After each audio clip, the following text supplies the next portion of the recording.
Rio is a helpless orphan who is sent to the slums after his mother is murdered. However, when a spirit goddess with mommy milkers gives him magic skills, he uses them to become overpowered so he can clap his enemies for revenge. It all starts with a boy named Haruto heading to university on a bus before it loses control and gets yeeted by the train. Meanwhile, in another world, a fragile boy named Rio wakes up in the slums and suddenly starts experiencing memories that are not his. He is confused to the point that he starts calling himself Haruto. But as he struggles with an identity crisis, some men enter the house. They get seated and begin feasting, and one of them tells Rio to wash himself because he smells like an average Annie and Dare viewer. Brother, As Rio steps outside, he is so hungry that he begins eating berries. Memories of Haruto flood his mind once again, but he reminds himself that he is Rio and he's living in these slums so he can avenge his mother. After remembering how she died, Rio wipes his tears and dresses up again. Just then, some women in white robes show up, and the elder one, Vanessa, sternly asks him if he has seen a girl with purple hair. When Rio hesitates to answer, the girl named Celia figures he might be intimidated and decides to talk to him politely. Rio calmly tells her he hasn't seen her, so when Celia suggests they look through the slums, Rio tells her not to. He explains that their group will stick out like a Discord mod at a gym, so Vanessa suggests they return after dressing up like common folks. The other girls, Christina and Rowana, protest, but Vanessa insists they head back. Before leaving, she asks Celia to check the vicinity for any magical presence, prompting her to cast a spell. This causes Rio's body to glow, and Celia realizes that he is overflowing with magic, which means he has the potential to become a mage. Since they don't detect any other presence, they decide to skedaddle, but not before handing him payment for giving them information. After Rio returns home, a masked person suddenly stabs him in the chest, but the coin pouch blocks the impact of the knife. Shocked, Rio looks around to find everyone else stabbed to death, and the masked man slowly starts approaching him with his knife. Right before he swings at him, Rio sees the spirit of a pretty lady, who appears for a few seconds and teaches him how to use his magic. After she disappears, Rio starts fighting back against the masked man, using magic combined with the fighting style he inherited from Haruto's memories. The masked man uses magic to enhance his abilities, but Rio aura farms him until he's knocked out. Just then, he notices someone tied up in a bag and opens it to find a purple-haired girl, who begs him to take her to the castle before passing out from the gruesome scene. Rio guesses she must be the princess those other girls are looking for, so he decides to carry her to the castle. On his way, he runs into the girls from earlier, but Christina grabs him by the shirt, accusing him of being a criminal. This causes Vanessa to draw her sword, and she orders Rio to accompany her to the castle or get game ended here. After Rio agrees, royal guards swarm his house and arrest the man who kidnapped the girl. Just then, a man in the crowd pops a pill, and the kidnapper mysteriously dies on the spot. Meanwhile, Rio is put under a torturous investigation where Charles, the vice captain of the royal guards, questions him. When Rio denies any involvement in the kidnapping, Charles starts treating him like a 90s housewife. Meanwhile, the kidnapped girl, Princess Flora, finally regains consciousness and is relieved to find herself back in her room. She then learns from Vanessa that the boy who saved her is currently being investigated. She asks her to bring Rio, so Vanessa and Celia show up and are horrified to see that he got folded like a lawn chair. At first, Charles is proud of his work, but when he learns Rio saved Flora's life, he starts sweating and tells his men to release him. After Celia heals him, Rio wakes up in a comfy bed and is surprised to see that all his wounds are gone. Celia apologizes for what he was put through, and Rio suddenly realizes she's the same girl he talked to outside his house. She also reveals that he'll have an audience with the king, who will reward him for saving his daughter by enrolling him in the Magic Academy. After taking Rio to the king, Celia takes him to the Magic Academy and asks him to come to her lab after school so she can teach him some basics. Before taking him to class, she tells him that most of the students here are crypto princesses, and they might not like him much. As soon as he enters the class, students start eyeing him like he's a vegetarian at a beat party, and once he introduces himself, they already start making fun of him. As he gets seated, Celia begins the lecture and asks the students to note down the problems, though she tells Rio to take it easy. After the classes end, Rio heads to Celia's lab, but when he knocks on the door, Celia rudely opens the door and tells him to read the Do Not Disturb sign. However, once she realizes it's Rio, she welcomes him in, and he sees that her lab looks like a skibidi bomb zone. Stepping inside, he comments that she looks pretty young even though she is a professor, and Celia reveals she's actually the same age as him, much to his shock. After pleasantries, she assigns him math problems, which Rio is able to solve with ease. Impressed by his skills, she reveals that his intellect is on par with Christina, the same freak who smacked him in the face earlier. What Celia does not know is that Rio's memories have been merged with Haruto, who was a university student in his life. Celia asks where he learned to do maths, and he lies that his mother was the one who taught him. While serving tea, she asks Rio if he had any issues on his first day, but he says it went mostly well. He then asks her to recommend some books so he can practice the new alphabet of this world. During combat training, the professor notices Rio is quite good and asks him to strike him as hard as possible. As Rio locks in, Haruto's memories of practicing martial arts take over, and he attacks the professor with all his strength. His sword skills are so cracked that the whole class pauses like it's a Fortnite live event, and after he catches the professor by surprise, he earns the man's respect. The old man says he has the potential to become a knight, but when Rio says he has no interest, the whole class is shocked. Later, as he studies for exams in the library, Celia asks him to take it easy since he's only just joined. On the day of the exam, while others struggle with the questions, Rio writes like a machine. Hey yo, what the? After he exits the room, he sees the students going about their day, which reminds him of the time a girl named Miharu betrayed Haruto. He recalls his childhood friend Miharu, whom he had promised to marry, but when they reached university, she got herself another man, which broke his heart. As the memories flood in, Rio returns to his dorm, saddened by the tragic love story between Miharu and Haruto. However, he gets upset because none of it should concern him, because he is Rio. When the test results come out, Rio scores the same as Christina, the top student in their class, much to everyone's shock. Christina's Tier 3 simp Alphonse starts accusing him of cheating, but both Rowana and Christina scold him for throwing baseless accusations. Just then, Celia herself shows up and tells everyone that Rio worked super hard, but even then, Alphonse refuses to accept it. Later in her lab, she congratulates Rio for scoring the top spot, but she's worried the students will start Reddit hate threads against him. Rio asks her if she faced the same treatment when she was a student, and Celia admits that the higher nobles would cause her troubles here and there. She says she had friends who helped her, and Rio says he'll be fine too because he has her. Bro's Riz game is so strong it makes Celia blush, but she is flattered to learn that he sees her as a friend rather than a professor. After a little bit of teasing, Rio tells her that he will come to her if he ever needs a friend, which makes her happy. She says he can cry on her jugs if need be. And Rio jokes that there isn't much going on there. Are you sure about that? Which makes her laugh. 5 years later, during combat training, the professor reveals that an exhibition tournament is being held, and he needs the top 3 students as curers. He chooses Alphonse, Stuart, and Rio, and even though Rio's selection sparks controversy, the professor stands his ground. At the lab, Celia reveals that he can get scouted by the Knights pre-graduation if he does well, but he sternly says he is not interested. Celia then notices that he's grown taller than her, but he jokes that she's still a shoddy. She then asks him what he plans to do after graduation, and Rio says he's thinking of touching some grass. Realizing he might leave the country, Celia offers him a job at the lab, reminding him that he's really good at keeping this place clean. Rio says she'll get married soon, and it won't be a good look to have a commoner in her lab.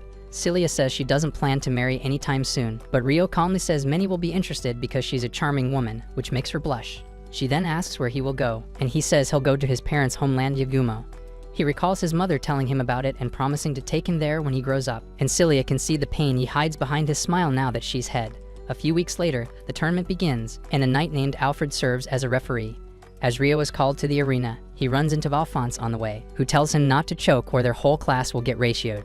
As he steps into the area, he is shocked to see that his opponent is Charles, the same guy who tortured him 5 years ago. The match begins, and despite going against the seasoned warrior, Rio holds his ground, which causes Charles to attack him recklessly. However, Rio uses this against him and disarms him, prompting Alfred to declare him the winner. Charles starts making excuses, but Alfred tells him to stop being a wussy and accept defeat like a true man. That night, Charles gets drunk with his buddy Race, telling him that Rio's the same kid who was accused of kidnapping the princess 5 years ago. Unbeknownst to him, Race is the same mysterious guy who game-ended the actual kidnapper from the crowd. The next day, Celia eagerly waits for Rio so she can congratulate him in person. She then sees him going to the back, where a girl hands him a love letter, which makes Celia feel hurt. That night, she goes over the students' postgraduate plans, surprised to see that Rio didn't write any. The next day, during class, Celia asks the students to do something as basic as controlling their magical power, and Alphonse believes she's doing this, especially for Rio since he's a commoner. She handles it calmly, telling Alphonse and his friend Stuart to demonstrate their skills. Once they do, she uses magic to close the curtains and outperforms them with ease. After class, Stuart praises Celia for her show earlier and then accuses Rio of being a diddler in front of her to make him look bad. However, Celia tells him not to throw accusations without any proof, and Rio calmly walks out without saying anything, which makes Flora sad. Christina tells her to stay out of his business, but Flora still feels bad because she hasn't even thanked him for saving her. Later, the class gathers for an outdoor practice, and Rana tells Flora not to be worried because all the stronger monsters have been culled already. The students are then told that they have to pass through the mountains using the shortest route possible, avoiding as many monsters as they can. Rana then argues that they might not have enough time, but Stuart and Alphonse use their connections with the military to have them mark out the safest path throughout the area. As the operation begins, Stuart tasks Rio with carrying everyone's luggage, and Rio abides without causing a scene. Flora gently asks him if he would like a hand, but he calmly tells her not to worry about it. She then turns to Christina and tells her that this is blatant racism against Rio, but before they can do anything about it, a horde of goblins shows up out of nowhere. Alphonse, being the commander, tells the boys to stay calm and instructs them on how to approach this, which allows them to overcome the obstacle with ease. Just then, he sees Rio looking in the opposite direction, unaware that Rio has detected another presence behind them. As Race watches from the shadows, he realizes Rio is far more capable than he imagined. As they continue, Alphone confidently leads them out of the woods, but they come across a cliff that wasn't marked on the map. Christina asks him what he's planning to do now, but before they can answer, the group is attacked by orcs. When the orcs hurl spears at them, Stuart catches one in the leg and stumbles into Flora, knocking her off the cliff. Rio notices this and jumps after her, using magic to hurl her back up while he falls down into the forest. Before the others can check up on him, the orcs pace up their attacks, so they get into formation to defend themselves. With the help of Christina and the others, the squad manages to clear out the orcs and Rio, who is down in the forest. Here's their cheers from up top. Despite landing like a veteran Super Saiyan, Rio does not understand his own magical powers and worries others will be suspicious of him if he comes out unscathed. Meanwhile, the students begin discussing how Flora was yeeted off the cliff, and Stuart, not wanting to take responsibility, hurls all the blame towards Rio. Alphonse adds that he must have jumped down because he didn't want to live with the crime of almost game-ending the princess, but Flora tried to argue that nothing of the sort happened.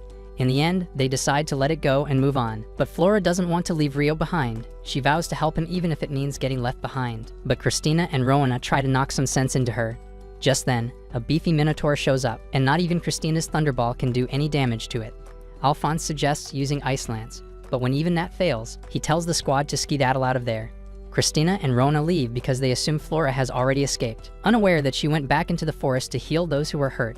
Just then, she hears the Minotaur approaching her and braces herself for a pounding, but Rio suddenly appears and slices off the Minotaur's hand. Flora quickly drags the injured student away, and Rio deflects Minotaur's attack like he is a Sekiro veteran. Eventually, he finds an opening and takes the monster down, but when the others show up, he decides to just run away before anyone sees him. Meanwhile, Race notices his ability to use spirit arts and realizes Rio is from the Yaguma region. At the academy, Celia is about to enter the principal's office when she overhears someone talking about Rio. He says Rio has gone missing, and even though Flora advocates for him, they can't let the blame fall on Stuart because it'll taint his family name. Thus, he decides to paint Rio as the culprit and asks Duke Huguenot to attend to the matter. That night, Rio sneaks into Celia's lab, and she immediately embraces him, explaining she was worried sick. Later, she tells him he's been accused of a false charge, but Rio calmly accepts it because he knows only the people in power decide what's right or wrong. He then thanks Celia for everything she did for him over the last few years, and that's why he came here to say one last goodbye. He promises to write her letters using his alias, and when she asks what it is, he reveals it'll be Haruto. She then asks if she'll ever see him again, and Rio promises they will meet in the future.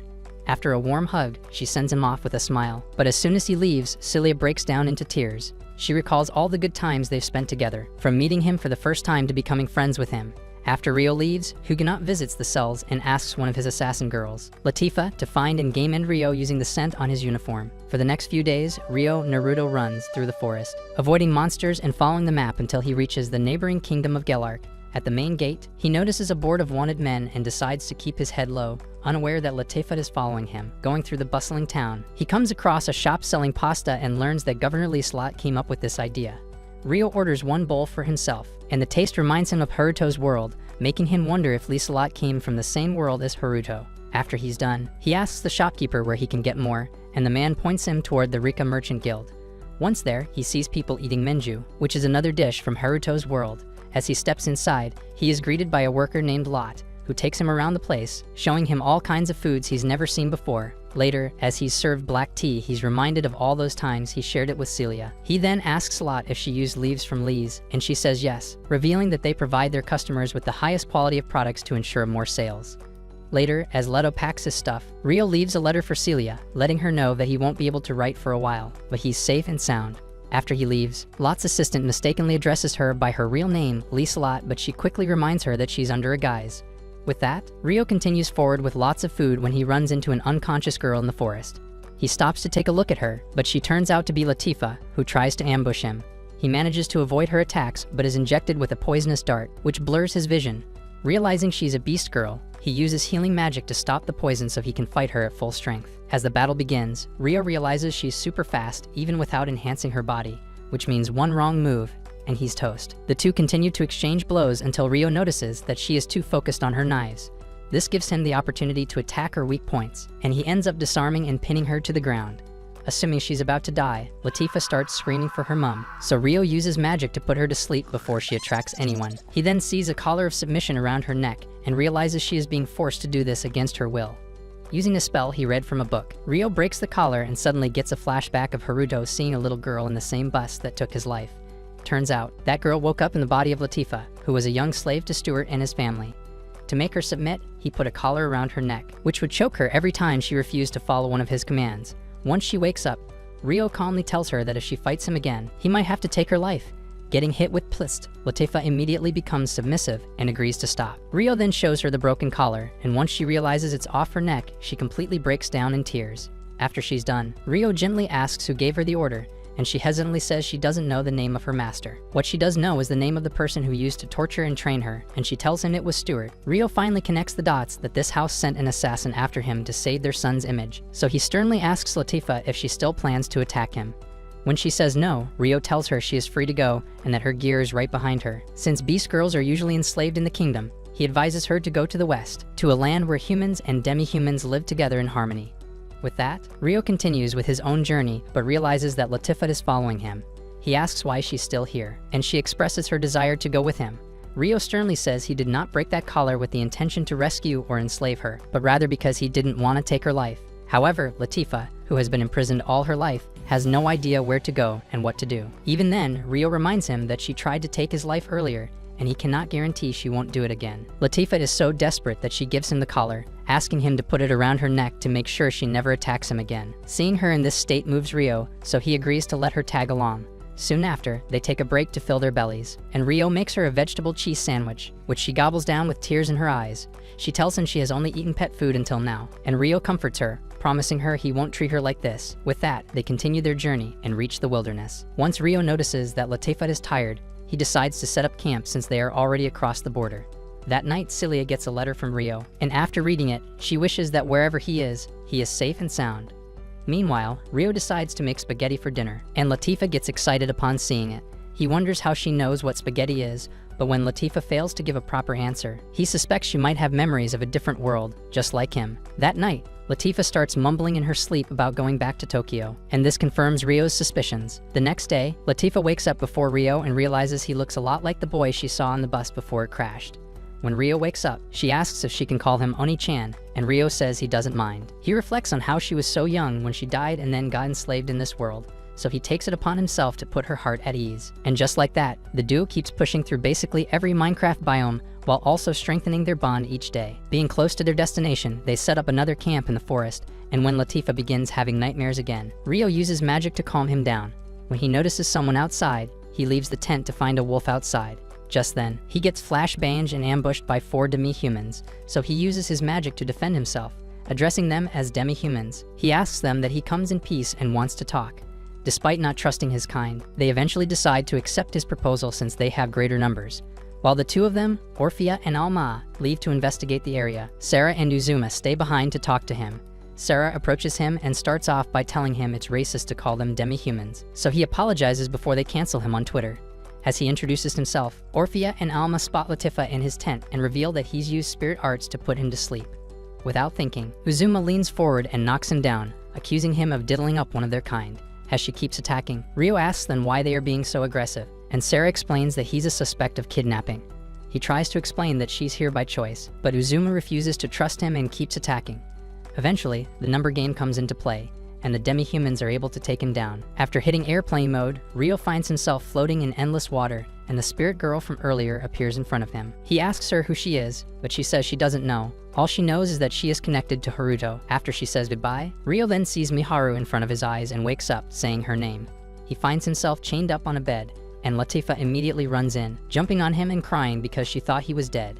Just then, the demi-humans from earlier enter the room with a sorry look on their face, and they are joined by an older person who apologizes to Rio on their behalf. When Latifah says she won't forgive them so easily, all the girls get on their knees to apologize again, and Rio forgives them because it was a mere misunderstanding.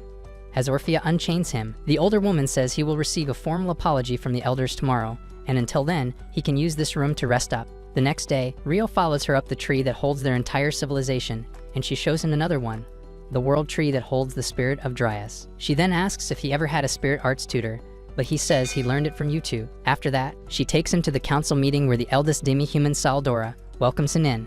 The woman he followed is Ursula, and the depressed Gandalf clone is Dominic. As Rio stands up to introduce himself, Sildora and the others bow down and offer a formal apology for the troubles he faced earlier. They also want to give him something to show gratitude, but since they don't know what he wants, they ask him to make a wish. Rio calmly asks them to take Latifah into their care, and Ursula reveals they were planning to do that anyway, since Latifah is attached to them. She also asks him to stay in their village for a bit so she gets used to it. Rio agrees to stay and even asks them to assign him a teacher so he can learn more spirit arts from them. Just then, a green-haired spirit appears in the room, and Ursula addresses her as Lady Dryas. Dryas immediately takes a liking to Rio, noticing that he has a faint spirit inside his body. She asks him if he's made a covenant with this spirit, and Rio says he has no idea. However, when he learns that a human's ability to use magic is greatly hindered by covenant, he starts to think that he might have made one without realizing it. Dryas asks if he can take a look in, and when he says yes, she gently cups his face, which makes his pickle jump out. Dryas then reveals he has a very rare person-shaped spirit inside of him, and those spirits who can take the shape of a person are one of the strongest out there. She adds that there used to be 6 of these spirits, but they all disappeared after the Divine Demon War 1,000 years ago. Rio turns to the elders and asks if that changes anything, and they say they might have to treat him as a saint, much like they do with Lady Dryas. After the meeting, Rio is taken to his new home in the village, and Latifah shows him around like it's a 5-star hotel. As they get to eat, they learn that the food they are having is grown in the Yagumo region. After they're done eating, Sarah reveals that she, Orphan, and Alma have been instructed to live here and serve him. Just then, Ursula shows up to ask for his permission, but he worries others might not like it when they see them living with a human. However, Ursula believes that if the others see him living peacefully with their kind, they will grow to accept him sooner. Besides, if Latifah lives under the same roof as the other of her kind, it will be easier for her to stay behind once he plans to leave. Rio agrees to let them stay and asks him to stop calling him sir, so they decide to call him master instead. Afterward, the girls show him around the place, and after a whole year, he becomes a well-accepted member of their community. Meanwhile, Race arrives in a desert with his subordinate and asks him to guard a cave while he retrieves something valuable from the inside. Soon after, Race returns with a massive egg and hands it to his subordinate, telling him it'll help increase their military strength. As they ride the griffin back home, Race notices a horde of wyverns following them with a smirk.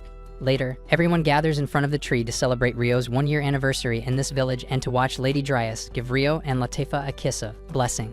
After the ceremony, the village holds a feast at night, and Rio finds himself squished between the girls. Both Sarah and Orphan are overdosed on beer, so they start acting overly touchy with Rio, which makes Latifah jealous. Soon after, Alma arrives and tells them not to bother Rio, but they argue that they want to be closer to him. They add that even though Latifah treats them as family, he, on the other hand, still hasn't fully accepted them. Realizing they feel left out, Rio promises to treat them better, which makes them all happy. After they leave to drink even more, Ursula shows up and comments that Latifah appears quite happy here. Rio says it's best if he tells her now because he has to leave soon, but it might wipe the smile off her face. Nearby, Race and his subordinate decide to set camp, and Race decides to investigate the area. Before leaving, he hands the guy a red pill and asks him to swallow it, saying it will allow him to track his location in case he gets in trouble. After that, he flies up and sees the wyverns still following them, which is a part of his plan. Meanwhile, Rio takes Latifah on a walk and asks her if she enjoys living here. When Latifah says yes, he stays silent for a moment but then tells her that it's time for him to leave the village. As she hears in shock, he explains that his original destination was always to the east. Latifah wants to come with him, but he says no because he has never been there before, and it might be too dangerous. Overwhelmed with emotion, Latifah runs away, leaving Rio to question his decision. Meanwhile, Lady Dryas notices a strange presence in the barrier and informs the elders, who quickly hold a meeting to discuss the approaching danger. As they send Sarah and the girls to scout ahead, Race returns to the wyvern cave, which is filled to the brim with eggs, while the wyverns chase the one missing egg he left in the forest. While he steals those eggs one after the other, Sarah and her squad fly over the pond and see Race's subordinate with a griffin. Before landing, Sarah asks them not to initiate combat, but the guy immediately cuts the griffin's rope and tries to escape, leaving them with no other choice. As the griffin flies towards the village, they decide to go after it, only to be interrupted by wyverns. The girls quickly deduce that the wyverns are after their stolen egg, so Sarah commands them to stop this before the village is damaged. Meanwhile, as soon as Race finishes looting the cave, he pops another red pill, which game ends his subordinate. As he falls from the griffin, the egg lands in the forest, right next to Latifah, for plot convenience. Just then, the wyvern alpha shows up and assumes she's the one who broke the egg. Back at the village, Rio learns that the ceremony is cancelled because of a wyvern attack, so he immediately runs to the forest to make sure Latifah is okay. As Latifah is getting beaten up by the wyvern, Alma quickly shows up and uses her magic to divert its attacks. When she tries to take the wyvern head on, she realizes she is not strong enough and hides. However, Latifah learns that the village is at risk, so she becomes bait for the wyvern to lure him away from the people. Soon after, Rio shows up too, and she apologizes for running away like this. With the final boss here, the fight becomes rather easy as Ryo beats the wyvern with his bare hands. As a last resort, the wyvern tries to hurl a fireball towards the village, but Ryo makes it collide with a fireball of his own and forces it to explode inside the wyvern's mouth, which causes its death. Once the alpha falls, the other wyverns run away, and Ryo is soon joined by the rest of the girls. Alma tells them that Ryo defeated the wyvern all by himself, but the man acts like it's an average Tuesday for him. Sarah then reveals that wyverns are smart creatures who won't fight someone they can't beat. And since Ryo took down their alpha, they decided to skedaddle.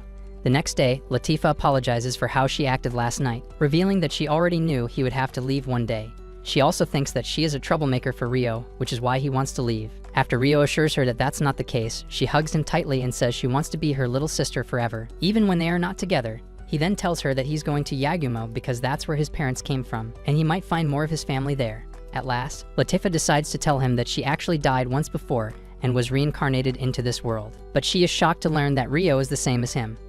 He didn't tell her before, but her mental state wasn't very stable when they first met, and also because he didn't want to have regrets about his previous life. Latifah asks if he still thinks about Japan, and Ryo admits he does, but he decided long ago that he'll forget about Haruto and live as Ryo in this world, which is why he wants to visit Yagumo. The following day, Ryo decides to leave the village, and the elders come together to bid him farewell. Dominic gives him a mithril sword and sturdy armor as a parting gift, and Ursula provides him with elf medicine, while the beast people supply him with plenty of food and drink. Ryo realizes it's a bit too much for him to carry, so Soldor grants him a space-time cage, a magical item that works as a video game inventory. After saying goodbye, Ryo finally flies away, leaving Latifah in tears. Back in Celia's lab, she realizes she hasn't received any letters from Ryo and wonders if he's okay. Unbeknownst to her, Ryo has already arrived in Yagumo. 2 weeks later, Ryo is still searching for clues regarding his parents, and even though he has had no luck so far, he knows he is from here because everyone here has dark hair. Soon after, Ryo finds two shotties, Sahyo and Ruri, working the fields and asks them to take him to the head of the village. Ruri reveals that her grandma is the head, so she immediately takes him to her. Once there, Ryo introduces himself and reveals he's traveled through many lands to get here. The old woman introduces herself as Yuba and asks why he's here, and he says he's come looking for someone who once used to live here. Yuba invites him in, and he tells her his parents used to live here around 15 years ago. Ryo then says their names, Zen and Ayame. But before he can speak further, Yuba sends the girls away because she doesn't want them poking their noses into Ryo's family business. Afterward, he reveals his father died even before he could get to know him, so he lived with his mother until she died too. Ryo says he wanted to come here so he could make graves for his parents and honor them with a proper memorial. Yuba then drops the bomb that she is Zen's mother, which means she is Ryo's grandmother. She then reveals that she's already made graves for both of his parents and takes him there so he can pay his respects. She also reveals that his parents had to leave Yagumo for some urgent reason, and those who knew they would never return made graves to remember them. Ryo asks if she's comfortable sharing their reason, but Yuba tells him she will when the time is right. She then asks him to live with her, reminding him that he's her grandson and she wants to watch over him. She then reveals that she lives with Ruri, who is the daughter of Zen's older brother, making her Ryo's cousin. She then asks him to stay with them again and promises that she won't tell anyone about his parents, at least for now. After Yuba leaves, Ryo stays there for a bit before joining her and Ruri for dinner. The next day, Ryo wakes up early so he can make them breakfast, but is distracted when Ruri shows up looking like a Twitch thought. However, once she realizes they have a house guest, she panics and runs back to her room to change. Later, Ryo decides to make miso soup for everyone, and during the process, he learns that both Yuba and Ruri know how to use spirit arts. He then surprises them by making boiling water using his own spirit art, which is something not even Yuba can do. Soon after, Ruri's friends Chin and Sayo arrive, and after introductions, they dive into the delicious miso soup Ryo made. After they are done, Yuba asks Shin to take Ryo to Dola's place because he might want to become a hunter. Shin worries Ryo might not be suitable for a job because he's built like a short, slender man, but Yuba assures him he's more capable than he looks. To test his skills, Shin agrees to take him, but after he leaves, Ruri notices that Sayo is getting the hots for him. Meanwhile, the boys meet up with Dola to hunt, and Ryo outperforms Shin by a mile, much to his frustration. On his way back, Ryo realizes he got all dirty while hunting, so he literally pulls out a full-blown hot spring bath out of nowhere. After relaxing in the hot water, he exits the bath to find Ruri and Sayo outside, who are amazed at just how much he can do with his spirit arts. Just then, Ruri smells something fresh on Ryo and even pushes Sayo into him so she can have a sniff too. Ryo reveals it's the smell of soap, which amazes them even more. When Shin and his friends show up, she tells them Ryo made a bath using spirit arts, but Shin gives him a cold shoulder because he's already outshining in everything.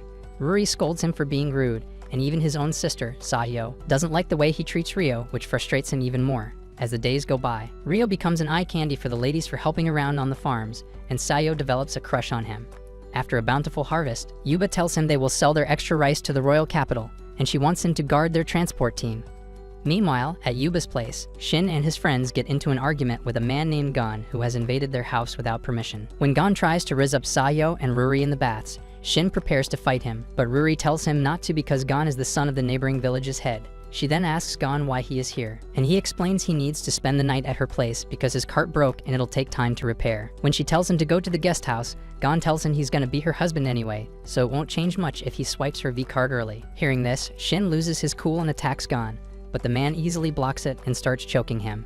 Just then, Yuba shows up and orders Gon to let Shin go. Afterward, she scolds Gon for going too far and tells him to use the guest house at the edge of the village for the night.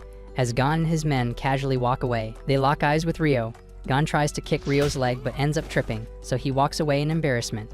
After he's gone, Yuba asks everyone to return to their homes and forbids them from leaving until Gon and his men leave. That night, Rio gives the girls a red protective amulet and asks them to place it somewhere in the room. Meanwhile, Gon and his men rest in their guest house, and they are definitely planning something sinister. The following day, a tax examiner, Hayate, arrives in the village, and both Yuba and Rio welcome him into the house, offering him a fine meal. That evening, Rio is practicing his sword skills outside when he notices the girls secretly watching him. As they join him, they ask why he practices martial arts, and it takes him into a memory of Haruto promising to protect Miharu when he was young. He tells them he had a crush when he was young, and learned martial arts to protect her, but they're no longer in contact, and she's found herself a different lover. That night, while the girls are asleep, Gon sneaks into their room, but the red pill Rio gave them starts to glow. Before Gon can stab Ruri with his sausage, Rio shows up and catches him red-handed. Seeing him in this state reminds him of the man who murdered his mother, so Rio drops all the pleasantries and beats the living bejesus out of him. Luckily, Hayate and his men show up in time to stop him from outright game-ending Gon. While Sage heals Gon, he tells his men to notify the kingdom so Gon can be punished properly for his crimes. Meanwhile, Rio leaves to touch some grass, reflecting on how he almost took someone's life, which makes him the same as the person who murdered his mother. The next day, Hayate informs the girls that Gon has been taken into custody, and they thank Rio for saving them. However, Rio believes he caused them a great deal of trouble and apologizes, and Yuba vaguely comments that he's just like someone she once knew, which piques Ruri's curiosity. A few days later, as the village is ready to transport rice, Yuba thanks Hayate for not only taking Gon to prison, but also protecting their transport. Hayate tells her not to mention it, as he is the servant of the kingdom, and it is his duty. She then hands him a letter and asks him to give it to his father, Lord Guki, so Hayate promises to deliver it once he returns to the capital. The transport leaves with Hayate's crew, but once they part ways, Rio, Shin, and Sayo are tasked with protecting it. Several days later, they arrive at the royal capital of Karasuki and check into a hotel. After settling in, Dola asks Rio and Shin to come along with him, and together, they make sure Gon and his party hit the new prison dock early. However, Shin is not happy because he wants to crack Gon's coconuts with a hammer. Later, they head to a shokudo where Dola treats them with kamyutan. Afterward, Shin finally drops his tough guy act and thanks Rio for saving his sister, but he tells him not to mention it. The next day, Rio and Sayo head to the market to buy some stuff, and on their way back, he asks if she'd like to have some kamyutan. He also tells her that Shin wanted to get some for her so she can eat it, and make some for him at home. Soon after, they stop at a jewelry stall where the lady asks Rio to get something for his cute girlfriend. Sayo quickly tells her they're not together, but Rio suggests she get something for herself. Despite hesitating at first, Sayo browses through the stock and finds herself a pretty hairpin. She tries it on and absolutely loves it, but when she learns it's an expensive piece, she tells Rio not to buy it. However, Rio is a certified Rizzler and buys it for her anyway. As they walk back, they spot some chaos in the crowd and see a man trying to kidnap a girl named Komomo. He quickly jumps in and saves the girl, handing her to her guard. When more of the guards show up on the scene, Rio grabs Sayo's hand, telling her it's time to skedaddle. Later, Lord Goki informs Hayate that someone tried to abduct Komomo, and she was rescued by a brave young man. Hayate questions who this man is, but Lord Goki tells him that the boy vanished before the guards showed up. He then hands him the letter Lady Yuba entrusted to him and informs him that it is of the utmost importance. Reading the letter, Lord Goki gets shaken up and asks Hayate if he has met someone named Rio. Meanwhile, Rio and Sayo return with the supplies, and Sayo tells Shin she finally tried kamyutan, so she'll do her best to recreate it once they return home. When she's asked about the hairpin, Sayo starts blushing, making everyone realize she's going to get smashed tonight. Just then, Hayate shows up at the door, and they hold a meeting with his father, Lord Goki, and his wife, Kayoko. They reveal that they both were attendants of his mother, Ayame, and she was actually from the royal family of Karasuki, which shocks Rio. 20 years ago, the Karasuki Kingdom was at war with the Rokurin Kingdom, and Ryo's father Zen volunteered to be a soldier. He had a natural gift for both spirit arts and martial arts, and due to his skill, he was granted the rank of a warrior noble. During that time, Lord Goki put his skills to the test, and after realizing that he was the real deal, he recommended that Zen become a guard of the royal family. He was assigned to be Ayame's personal guard, and soon after, she started to grow a liking towards him. A truce meeting was held to end the war, but the prince who came as an ambassador grew a liking towards Ayame. That night, he sent his men to abduct her in her sleep, but Zen was there to protect her and beat up his men. Furious, the prince demanded they execute Zen and make Ayame his wife, or he would call off the truce. That is why, with the support of his father, Ayame made the decision to run away with Zen. Lord Goki adds that he hadn't heard of them for all these years until he read a letter from Lady Yuba. He is certain that Ryo is Ayame's son, so he asks him to join them in the castle so the king and the queen can meet their grandson. The next day, Ryo finally meets King Hamura and Queen Shizuku, and they tell him to drop the formalities. As they get seated, Shizuku asks about his parents, and he boldly tells them they have been long dead. Hamura asks for details, so Ryo tells them his father died before he got to know him, and he lived happily with his mother until he was 5. Then she died too, and he has been on his own ever since. He says her cause of death is brutal, but they insist he tell them how it happened. He finally reveals that she was murdered in front of him by a man named Lucius, who used to work alongside his father as an adventurer. One day, while Ayame was out, Lucius entered their house and forced him to drink a strange fluid. By the time Ayame returned, Ryo was half unconscious, and Lucius took her life in front of him. After her death, Ryo was dumped in the slums, so he lived as an orphan for the next 2 years. Then one day, he rescued a princess and was allowed to attend a prestigious magic academy as a reward. Even though he was treated harshly there, he found someone who made it a whole lot easier. After 5 years at the academy, he set out on a journey to return to his homeland to fulfill the promise he made to his mother. His grandparents are under the impression that their daughter hated them, so they are relieved to learn that she still considers them family. Hamura then asks Ryo about the man who assassinated Ayame, and he says he will never forgive him. He says revenge is the only thing that fuels him, and even though Hamura understands, he asks him to tread carefully because revenge often leads to misery. After that, Hamura asks him to have a duel with Lord Goki, as he is the strongest warrior in the kingdom. His reasoning is that Lucius might also have game-ended Zen, so if he seeks to fight him, he must be strong enough to at least hold his ground against Lord Goki. As they head to the practice field, they run into Komomo and her guard, who informs them that Ryo was the one who saved them earlier. As the duel begins, Ryo impresses Goki with his impressive speed and skill, prompting him to use his strongest attack. However, doing so makes him drop his guard, and Ryo uses that sliver of a second to turn the tables. To everyone's surprise, Ryo ends up defeating Goki. With that, he prepares himself to avenge his parents, ready to accept the ugly truth of this world. That night, Ryo tells Ruri that he is his first cousin and the prince of this kingdom, and Yuba confirms his claim. At first, Ruri believes they are messing with him, but Yuba assures her that Ryo is telling her the truth. She immediately gets on her knees to bow to him, but Ryo tells her not to treat him like royalty. Ruri agrees on the condition that he stops calling her Miss, and instead uses her first name, and Ryo agrees to this. He then reveals that he plans to leave the village next year, which makes Ruri sad. She questions whether he'll return to see her again, and Ryo responds that he will if permitted, though his formality irritates her. The next day, Ryo meets up with the others, and they notice that he and Ruri are addressing each other in an informal manner.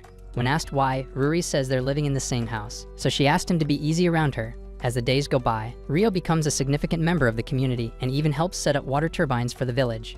During the next planting season, he teaches a new way to plant crops and notices that Sayo is lagging behind. When he goes over to help her, he tells her he wants to supervise everyone in the village once he's gone, and this catches her off guard because she did not know he was leaving. She asks if he'll visit regularly, but Ryo says it won't be possible because he wants to travel the country. He also says he hasn't told anyone, but since she's a close friend of Ruri, he wanted to inform her beforehand. Hearing this, Sayo begins to tear up but quickly wipes them off before Ryo can notice. Soon after, Ruri joins her and she acts as if she's fine while working, though it's obvious it has deeply hurt her. That evening, Shin returns home to find her sobbing and asks what's wrong. Sayo once again pretends to be okay, but Shin figures Ryo must have done something and decides to wipe the floor with him. However, Sayo stops him, saying she's sad because Ryo is leaving the village, so Shin decides to have a word with him. Arriving at Yuba's place, Shin bows down and begs Ryo to stay in the village, which shocks him. Sayo soon joins him and apologizes for the trouble Shin has caused before driving him away. As the days go by, Sayo puts her heart into training her spirit arts, her body, and her sword skills. Meanwhile, the crops are finally harvested, and the village holds a festival as usual to celebrate it. During the festival, Goki challenges anyone to beat him in wrestling, while his wife Kayoko helps around with other tasks. While Ryo is thanking her for the help, Sayo shows up and asks if she can have a moment alone with him. She takes him to the woods, and Ryo notices that he is still wearing the hairpin he got her last year.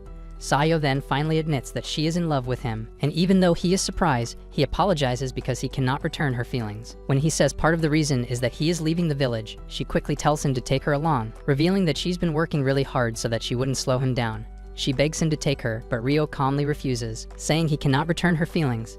Even then, she says she doesn't care if he loves her back or not. All she wants is to stay by his side. Despite that, Rio tells her no and walks away, noticing that Shin has been watching him all this time. After he leaves Sayo in tears, Shin arrives to comfort her, followed by Lord Guki, who asks her if she loves Rio enough to cast aside the village she was raised in. Sayo says yes, so he decides to train her to become stronger. A few days later, Rio's time to leave finally arrives, and he thanks Yuba and Ruri for everything before setting out on his journey. On the way, he runs into Sayo waiting for him at the village entrance. She wishes him well on his journey and promises to do her best, and they say their farewell before parting ways. Soon after, he arrives in the Beast People's village to meet with Latifa, and she greets him with a big hug. As they feast with the elders, he tells them about Yuba and Ruri and that they want to meet Latifa. He also reveals he plans to stay for only a few months this time, but he promises Latifa that he will return sooner this time. When the elders ask if he needs anything on the journey, he reveals he was thinking of having a portable house in this space-time cache. They decide to leave the house building to Dominic and advise him to spend his time with Latifa and the others in the meantime. That night, he returns home and notices that everyone has grown up a lot since the last time he saw them. Seeing the girls goof around makes him feel like he's finally home, at least for now. A few days later, the girls wake up to Rio's scream and rush to his room to find him panicked with a pink-haired shoddy in his arms. The girls assume he ate some cookie last night, but he assures them that it's a misunderstanding and he doesn't even know who this girl is. After some back and forth, the girl finally wakes up and reveals she's the spirit who formed a covenant with him. Rio then recalls Dryas telling him that he has a spirit in him and connects the dots. However, he does not remember forming a covenant with her and realizes that she is the same girl who appeared when he was attacked in the slums. When he asks her these questions, she sadly tells him she does not know. When he asks the girls, they say they haven't seen a human-shaped spirit before, so they have no idea how this works. He then asks her for her name, but she says she doesn't have one and would like him to give her one. The girl asks him why she's been calling him Haruto this entire time, and Rio promises to explain later. He then starts talking to the spirit, learning that they have the ability to talk telepathically. She asks if he wants her to call him Rio, but he says he's fine with Haruto as well.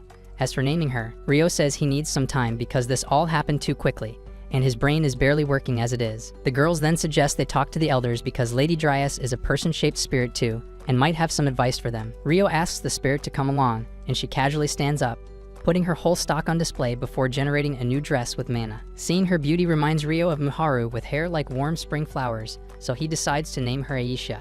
Sarah reveals it means warm spring, and Rio adds that he thought the same when he looked at her. Soon after, they take Aisha to the elders, who cannot figure out why she lost her memories upon awakening. Just then, Lady Dryas shows up and introduces herself to Aisha. After talking with her, even Dryas can't figure out why she doesn't remember anything, and when she asks her what she knows, Aisha says she only knows Haruto. Rio then explains that Haruto is the alias he used in the Straw region because he is wanted there, purposely hiding the fact that Haruto is the person he once used to be. Dryas then asks Aisha what element she is most comfortable with, and she says all of them, which shocks everyone. To test her powers, they take her outside to duel Rio, and the two put on a show for everyone. They engage in battles of both martial arts and spiritual art, to the point that Rio has to go all out against her. When things start to get a little too intense, Lady Dryas calls off the match before they turn the whole village into a crater. They all acknowledge that Aisha is really strong, but since she is still not stable, Dryas takes it upon herself to train her. For the next few weeks, Aisha trains her spirit arts while also learning more and more about the world she is in. Soon after, Dominic takes Rio to the portable house he made and asks him to set a foundation before using it. Rio thanks him for the help and tells him to inform the other elders that he will be leaving tomorrow, as everyone else leaves to make him dinner. Sarah stays behind and advises him to talk to Latifa because she isn't gonna take this lightly. That night, while relaxing in the bath, he realizes he has been very selfish ever since Aisha woke up and hasn't made time for Latifa. Just then, Latifa enters the bath and asks if she can wash his back, and when he says no, she gets quite upset. Eventually, Rio agrees to let her do what she wants, and the two use this time to bond. She tells him that in her previous life, her name was Suzune, and she's telling her this because she wants to know what his name was back then. Rio tells her he used to go by the name Haruto in Japan, but he told everyone a different story. Latifa then reveals she used to take the same bus to school every day, and there was an older boy who would sit across from him daily. Rio realizes she was there when the accident happened and apologizes for being a terrible brother. but Latifah hugs him and asks him to come home soon. The next day, before leaving, Rio receives teleportation crystals from the elders so he can come back anytime he wants. He also receives an ear pin that lets him change his hair color so he can disguise himself in the straw region. After saying goodbye, Rio takes Aisha with him, and on the way, he explains that they're going there to meet Celia. Meanwhile, Celia dearly holds the only letter she ever received from Rio when Charles shows up and starts flirting with her. Celia puts up with his bees until a messenger arrives and asks him to attend to his duties. Soon after, Rio and Aisha arrive in the straw region, and Rio uses the ear pin to change his hair color. He heads to a bakery to buy some sweets, where he learns that it's crowded because there's going to be a royal wedding tomorrow. That night, Rio sneaks into the academy with Aisha, who uses her spirit form to break her in. Arriving outside Celia's room, Rio finds the lab completely emptied and decides to check the other rooms. Using Aisha's magic, he asks another researcher about Celia's whereabouts, only to learn that she's in the royal palace because she's getting married tomorrow. To make it worse, she is getting married to Charles, the same idiot who tortured Rio all those years ago. The man also reveals that things went south in the recent war, and they barely managed to hold peace negotiations with the enemy. However, to maintain unity during this time of peace, the royal family has decided on a political marriage between Celia and Charles. He also tells them that the previous Duke, Philip, has fled the kingdom with his family, and tensions are at an all-time high between the nobles. After putting the man to sleep, Rio leaves the lab and tells Aisha that he needs to see Celia in person before the wedding. Aisha wants to help him, so she decides to use her spirit form to find a safe passage inside the royal palace. That night, Celia is having dinner with her father Roland and Charles, who reveals he plans to have a big ceremony so everyone can see that their houses are aligned. As the men discuss other trivial matters regarding the marriage, Celia sits there silently with a gentle but fake smile on her face. Charles also discusses the rumors about some nobles, including Roland, having been in contact with the previous duke, but Roland sternly tells him that he's loyal to the kingdom, and these are false accusations. Despite that, Charles continues to speak to him in a condescending manner, and Roland stays silent because he doesn't want a civil war to break out. Meanwhile, as Rio waits outside the palace, Aisha relays to him a safe route through telepathy. Inside her room, Celia is mentally preparing herself to marry Charles and become his property, and she holds on to the letter Rio sent her years ago for comfort. Even after all these years, she still slaps her kitty every night thinking of him, so she decides to burn his letter. Just then, Rio sneaks into her room, which startles her at first. But once she recognizes him, she sprints right into his arms. She mentions that he's grown quite tall, but Rio jokingly says that she's still a 4-footed menace, which annoys her. Celia gets all excited to hear about his stories from the last 4 years, so she immediately makes him tea like she used to when they were at the academy. Rio knows she's trying to hide her pain, so he straight up asks her if she's getting married to Charles. Celia keeps a smile on her face and says yes, so Rio asks her if this is something she really wants. Celia gives him a political reply, telling him that she consented to this marriage, but Rio is still not satisfied and asks if she's doing it for her family's sake. Celia chooses to keep her act, saying she's ready to marry, and Charles is a kind and chivalrous man. You're a liar. When Rio looks at her, all confused, she gets frustrated and asks if he's going to marry her instead. However, she then quickly regains control of her emotions and tells him she was just joking. Then, all of a sudden, she tells him that he should leave and even asks him not to attend the ceremony tomorrow because it will be too embarrassing for her. Rio just stands there without saying a word, so she pushes him outside and gives him 20 seconds to leave. After he's gone, Celia thanks him in her heart for coming to see her again and also apologizes for kicking him out because she can't let him get tangled in this. Outside, Rio tells Aisha that he wasn't able to find out Celia's true feelings, but he does know that she doesn't want this marriage. Even when she says so, Aisha tells him to do something about it, and whatever he does, she promises to be by his side. The next day, Race arrives in the kingdom and is greeted by Charles himself, who asks him to stay for a while. Race reminds him that even during peace, they are from opposite sides, and it'll cause problems if they are too friendly. As the two chatter, Race suddenly senses a spirit nearby and gets his guard up. Meanwhile, as Celia dresses up, Charles arrives and introduces her to his 6 other wives, which leaves her in shock. The first one, Tanasia, explains to Celia that even though she is from a noble family, she is the last amongst them and will be treated as such once she marries Charles. Just then, Celia learns that Christina is here to see her, so Celia calmly asks the other wives to continue this later. After Christina arrives, she demands Charles' other wives leave them so she can have some private time with her old friend. After exchanging pleasantries, Christina apologizes to Celia because she knows this marriage is being held to cover up the mess her father left when he fled the kingdom. Celia tells her that she is marrying Charles because she wants to, but Christina doesn't buy it because Celia has lost her smile. She says she used to look up to him when she was a student, so if there's anything she can do to help, all Celia has to do is ask. Celia looks past her request, wishing her the best of luck in resolving her family issues. Soon after, the wedding ceremony officially begins, and the people start calling Celia the Silver Bride due to her silver hair. Charles uses this opportunity to let Celia know that he's gonna explore her hidden chambers tonight. As their carriage moves towards the palace, Celia suddenly hears Aisha's voice, telling her to look to the right. Once she does, she spots Rio in disguise and begins sobbing. When Charles asks her why she's crying, she tells him she's just overwhelmed and quickly composes herself. As the carriage stops, Charles gets up and extends his hand. But before Celia can take it, she sees Rio running towards her. As the guards surround him, Rio starts tossing them like dominoes until he's facing the last line of defense between him and Celia. Charles is confident his elites will take him down easily, but Rio breezes past them and punches him in the gut. As Charles drops to his knees, Rio suddenly holds a knife to Celia's throat, which sends everyone into panic. Using telepathy, he explains to Celia that this is all part of his plan and all she needs to do is stay quiet for a bit. He then asks her again if this is what she really wants, and Celia continues to keep up her act. Rio then asks if she's been forced into this marriage, and her reaction says it all. He says he can end it all if she asks, and even when he knows he's being foolish, she means too much to him, which is why he can't let her go without trying everything. He asks one last time, and Celia says that if she puts her feelings in front, it will cause trouble for her family, which is something she doesn't want. Rio says that it's okay to be selfish sometimes, and if she were really down for this marriage, she wouldn't be staring into the void like it owes her rent. After some thought, Celia tells Rio to take her away, and the guy runs through the crowd while carrying her in his arms. After jumping over the foot soldiers, he uses spirit arts to deflect the mages, and Ray starts to suspect that this guy might be the same Rio from 4 years ago. To test his strength, Race hurls a dark magic ball at him, and Rio manages to deflect it, which impresses Race. As Rio continues forward, the head of security, Alfred, deploys aerial troops in pursuit and leaves Vanessa in charge while he leaves with the ground troops. Meanwhile, Rio runs over the rooftops to avoid the Griffin units, but when he realizes they're faster than he expected, he hands Celia over to Aisha, so he can shake them off easily. After seeing him empty-handed, the aerial troops begin firing at him, but he expertly dodges all of their attacks. After briefly engaging with the ground troops, he decides to move on, but is stopped by Alfred, who challenges him to a duel. As the two begin, Alfred proves to be the strongest foe Rio has faced so far, and the battle proves even more challenging because Rio refuses to hurt him. However, Alfred believes he is being underestimated and decides to use his full strength. With one big attack, Alfred causes a huge explosion, which apparently obliterates Rio, but in reality, he's used the glow as a cover to escape. Meanwhile, Celia is on a cliff nearby with Aisha, and as they're hit with a thunderstorm, she prays for Rio's safety. Soon after, Rio arrives, and Celia is delighted to see him in one piece. She thanks Rio for giving her hope because before he came, she gave up on life and was gonna go through with the marriage. Rio tells her that he owes her a lot and that he will do anything to make her happy.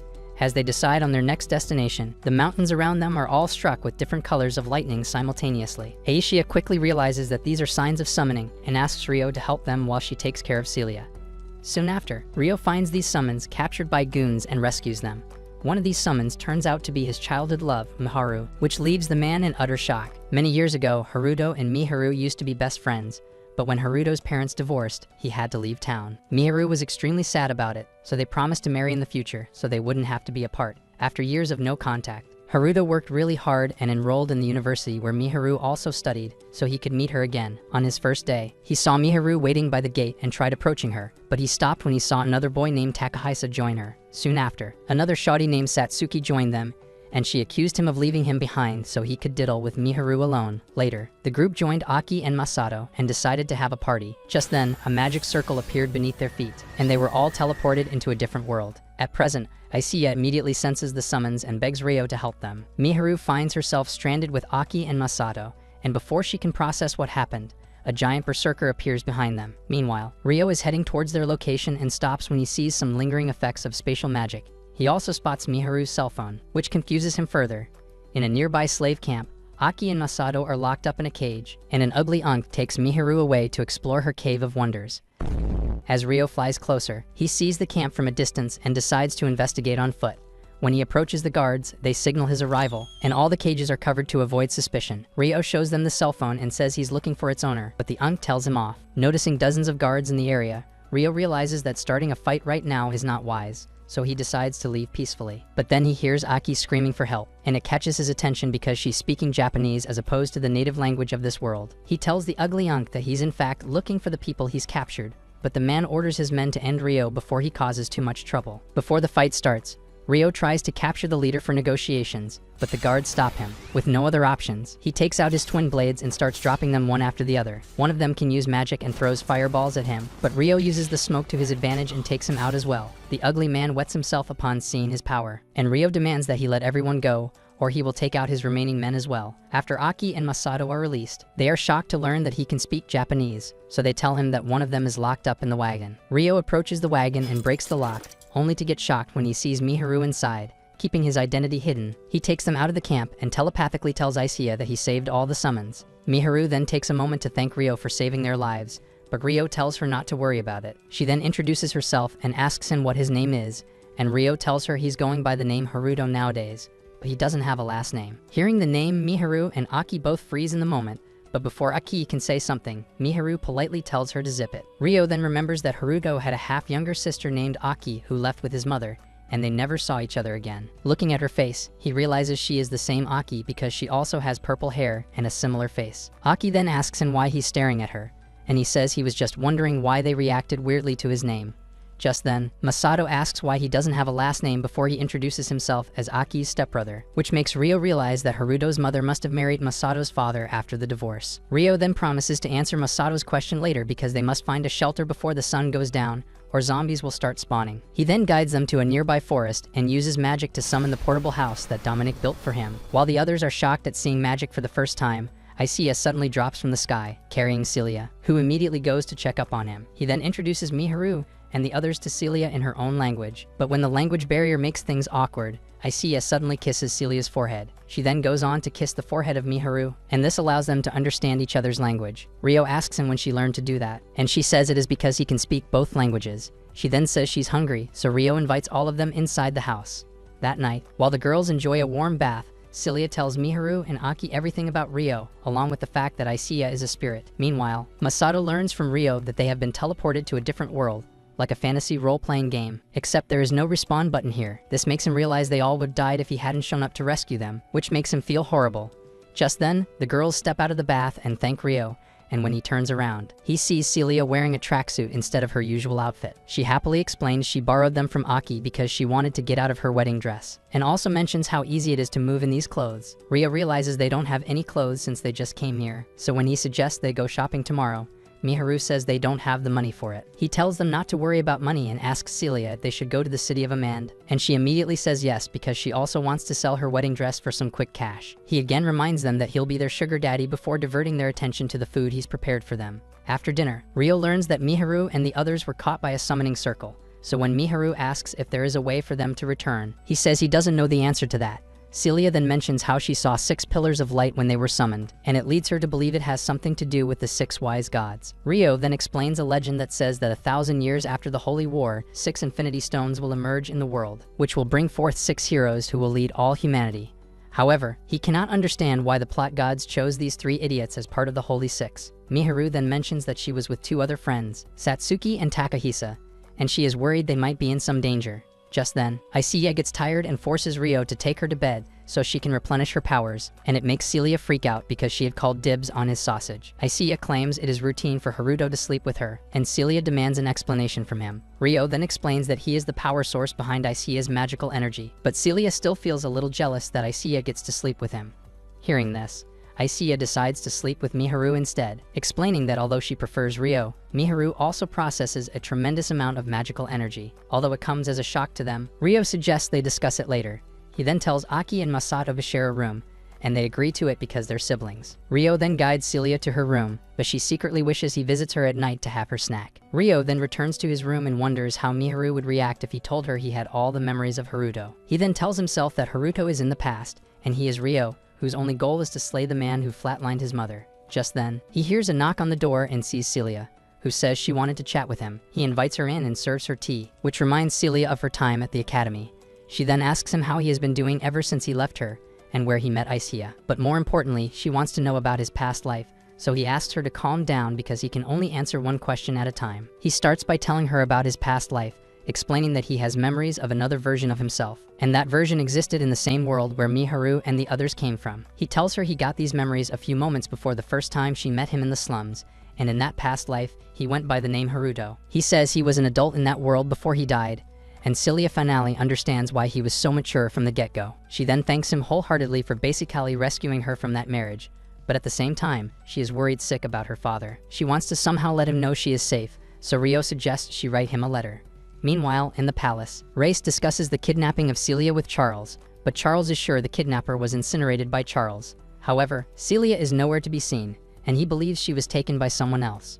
Charles says he's closed all borders and will find her in no time, but Race knows Rio and Icea must have used magic to conceal their presence.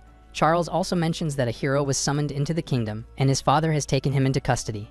Race asks if they have any more sacred stones in their possession, and Charles says one is with Princess Flora, and she might already be welcoming the hero. He worries about the traitors aligning with the kingdom of Galark, and Race reminds him that Galark's governor, Lissalat, was also present at the wedding. Charles brushes her off as a twitch thought, but Race knows she's far more than that and would become a big hurdle if she's not dealt with soon. Meanwhile, in Beltram, another summon is getting the son-in-law treatment by everyone because they think he's the legendary hero from the prophecy. Being surrounded by all the royalty, he recalls how he was gunning to redo of Healer Episode 2 when he was suddenly summoned into this world. He started panicking until Flora and Duke Gustav introduced themselves and asked if he was a hero. Flora explained to him the whole concept of the 6 Infinity Stones left by the 6 wise gods, which will summon 6 heroes. The guy was confused at first, but when he saw that he had magically summoned a katana with him, Flora told him it was proof of his status as a hero. Having read a million other world mangas, he smirked and decided to use this opportunity to his advantage.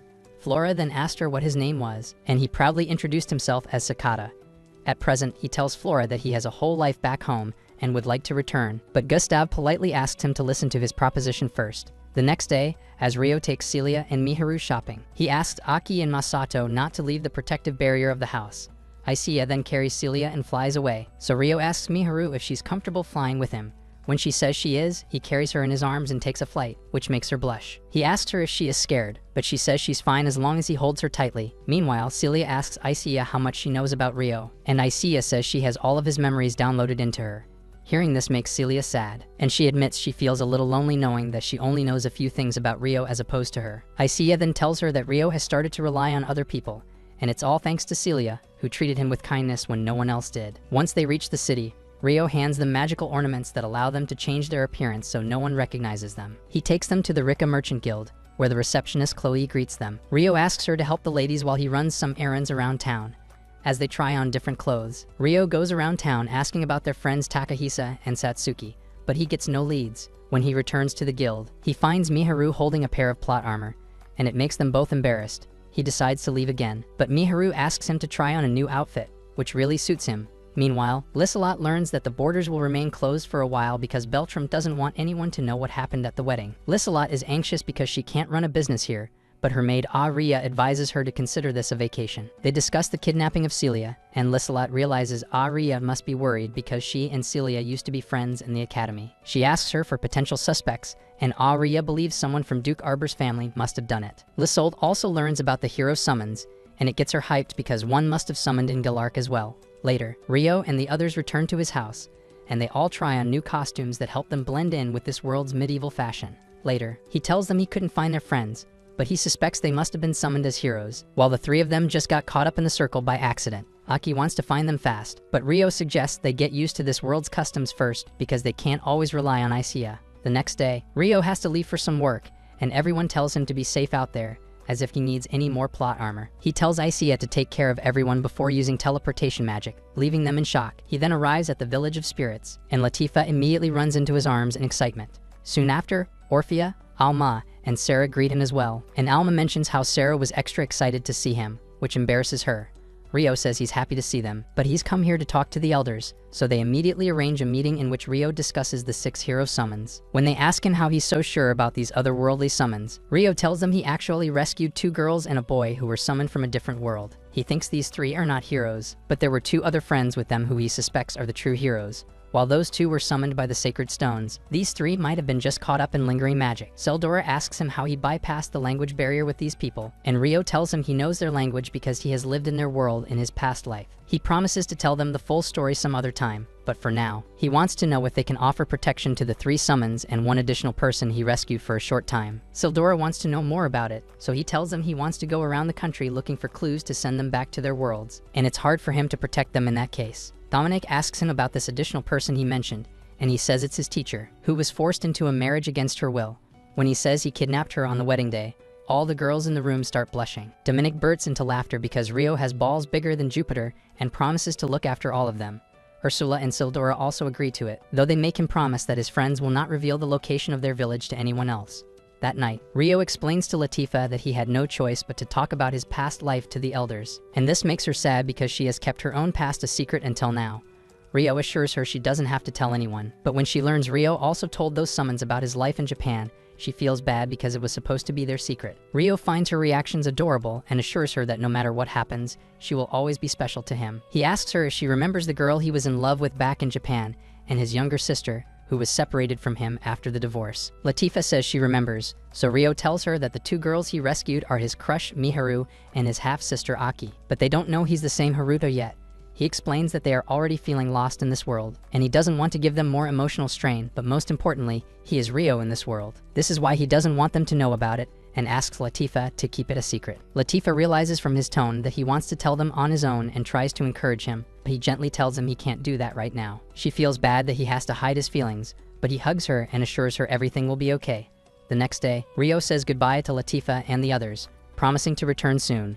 Meanwhile, in Beltram, Lissalot gives a detailed report about the recent events to King Francois, and he tells her they have also summoned a hero named Sakata. He wants the hero of Beltram and Gelark to meet, so he asks her to deliver this message to their king. Lissalot suspects she has heard the name Sakata before, but can't completely wrap her head around it. She asks the king to name the summon of Beltram, and he tells her it's Satsuki, and they suspect both Sakata and Satsuki might come from the same world, given the nature of their names.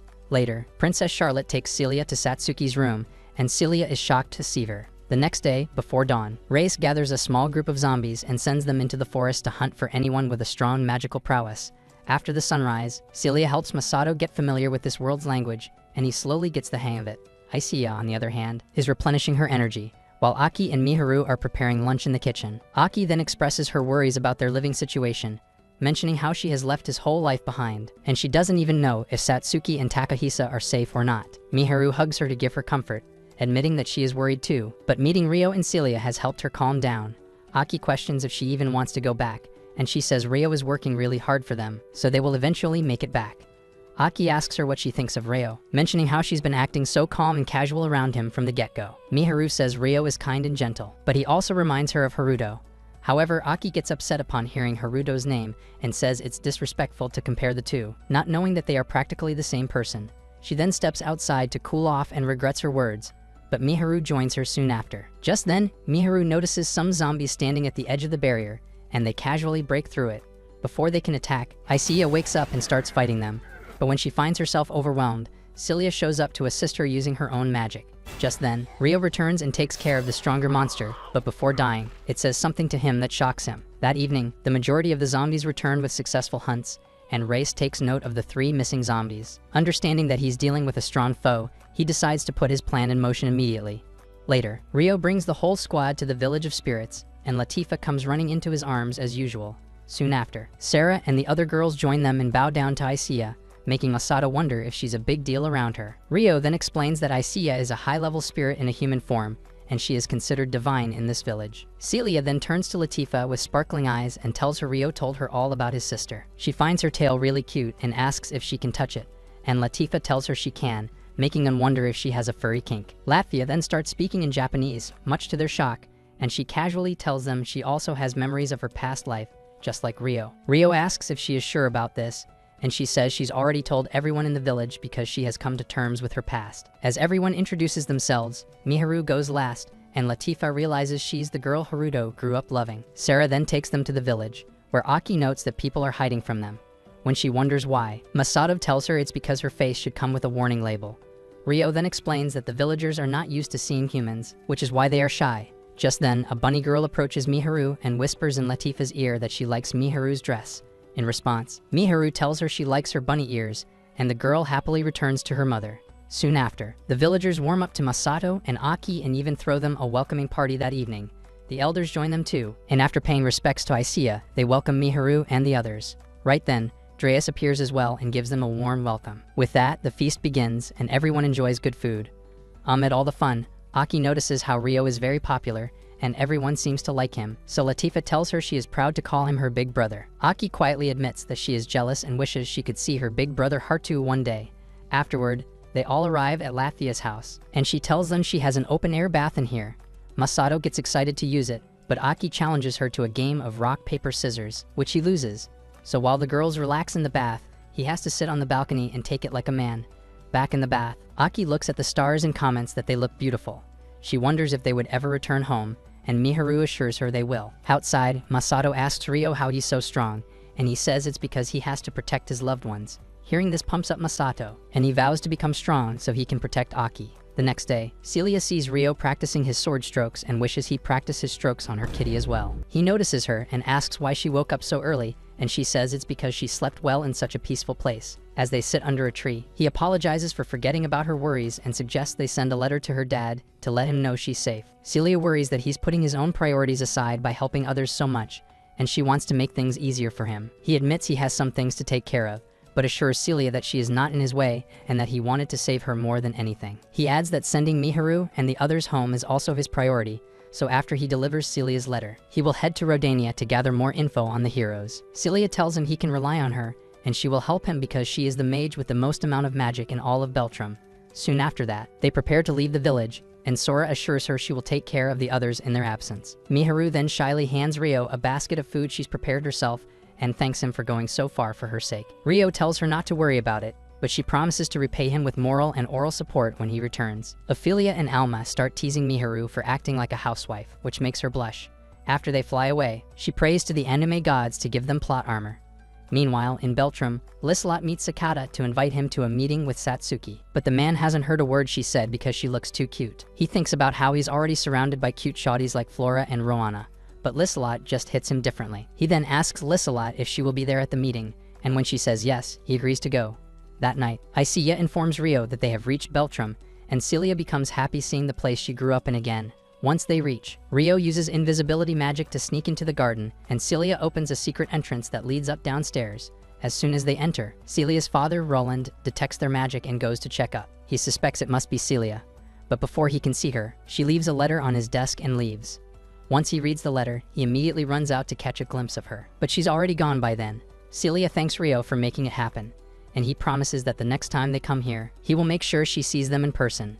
Soon after, Liselot arrives at the Galark port, where she sees a large dragon roaming the skies. She is welcomed by Baronet Boxa, and Sakata arrives soon after and asks her if she met Beltrum's hero. Liselot confirms that she invited Satsuki to the meeting before asking what he's doing here, and Sakata reveals that he is accompanying Gustava, who has some business here. Their attention then diverts to the dragon, and they decide to hold a meeting to discuss how to deal with it. Meanwhile, Ryo and Celia are roaming in Beltrum under a disguise when they suddenly notice that Isia is no longer with them. They backtrack and find her munching on food, and Ryo asks how she got the money. The shopkeeper tells him that a random guy is paying for her food because he got paid a huge sum of money for preparing a hero ship. Ryo asks the man if he knows anything more about it and learns that all the summoned heroes are having a meeting in Galark.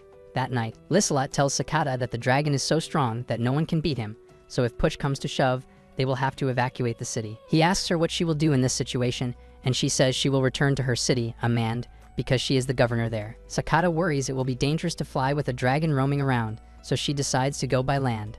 Once again, Sakata worries she and her maids alone aren't enough, but she assures him they're all well trained. Even after Roana asks him not to meddle in Liselot's affairs, Sakata decides to go with her to Amand, claiming it's his duty as the hero, but in reality he just wants to clap her. Roana tries to stop him, but Gustava reminds her that Sakata is the hero, and they should not question his decision.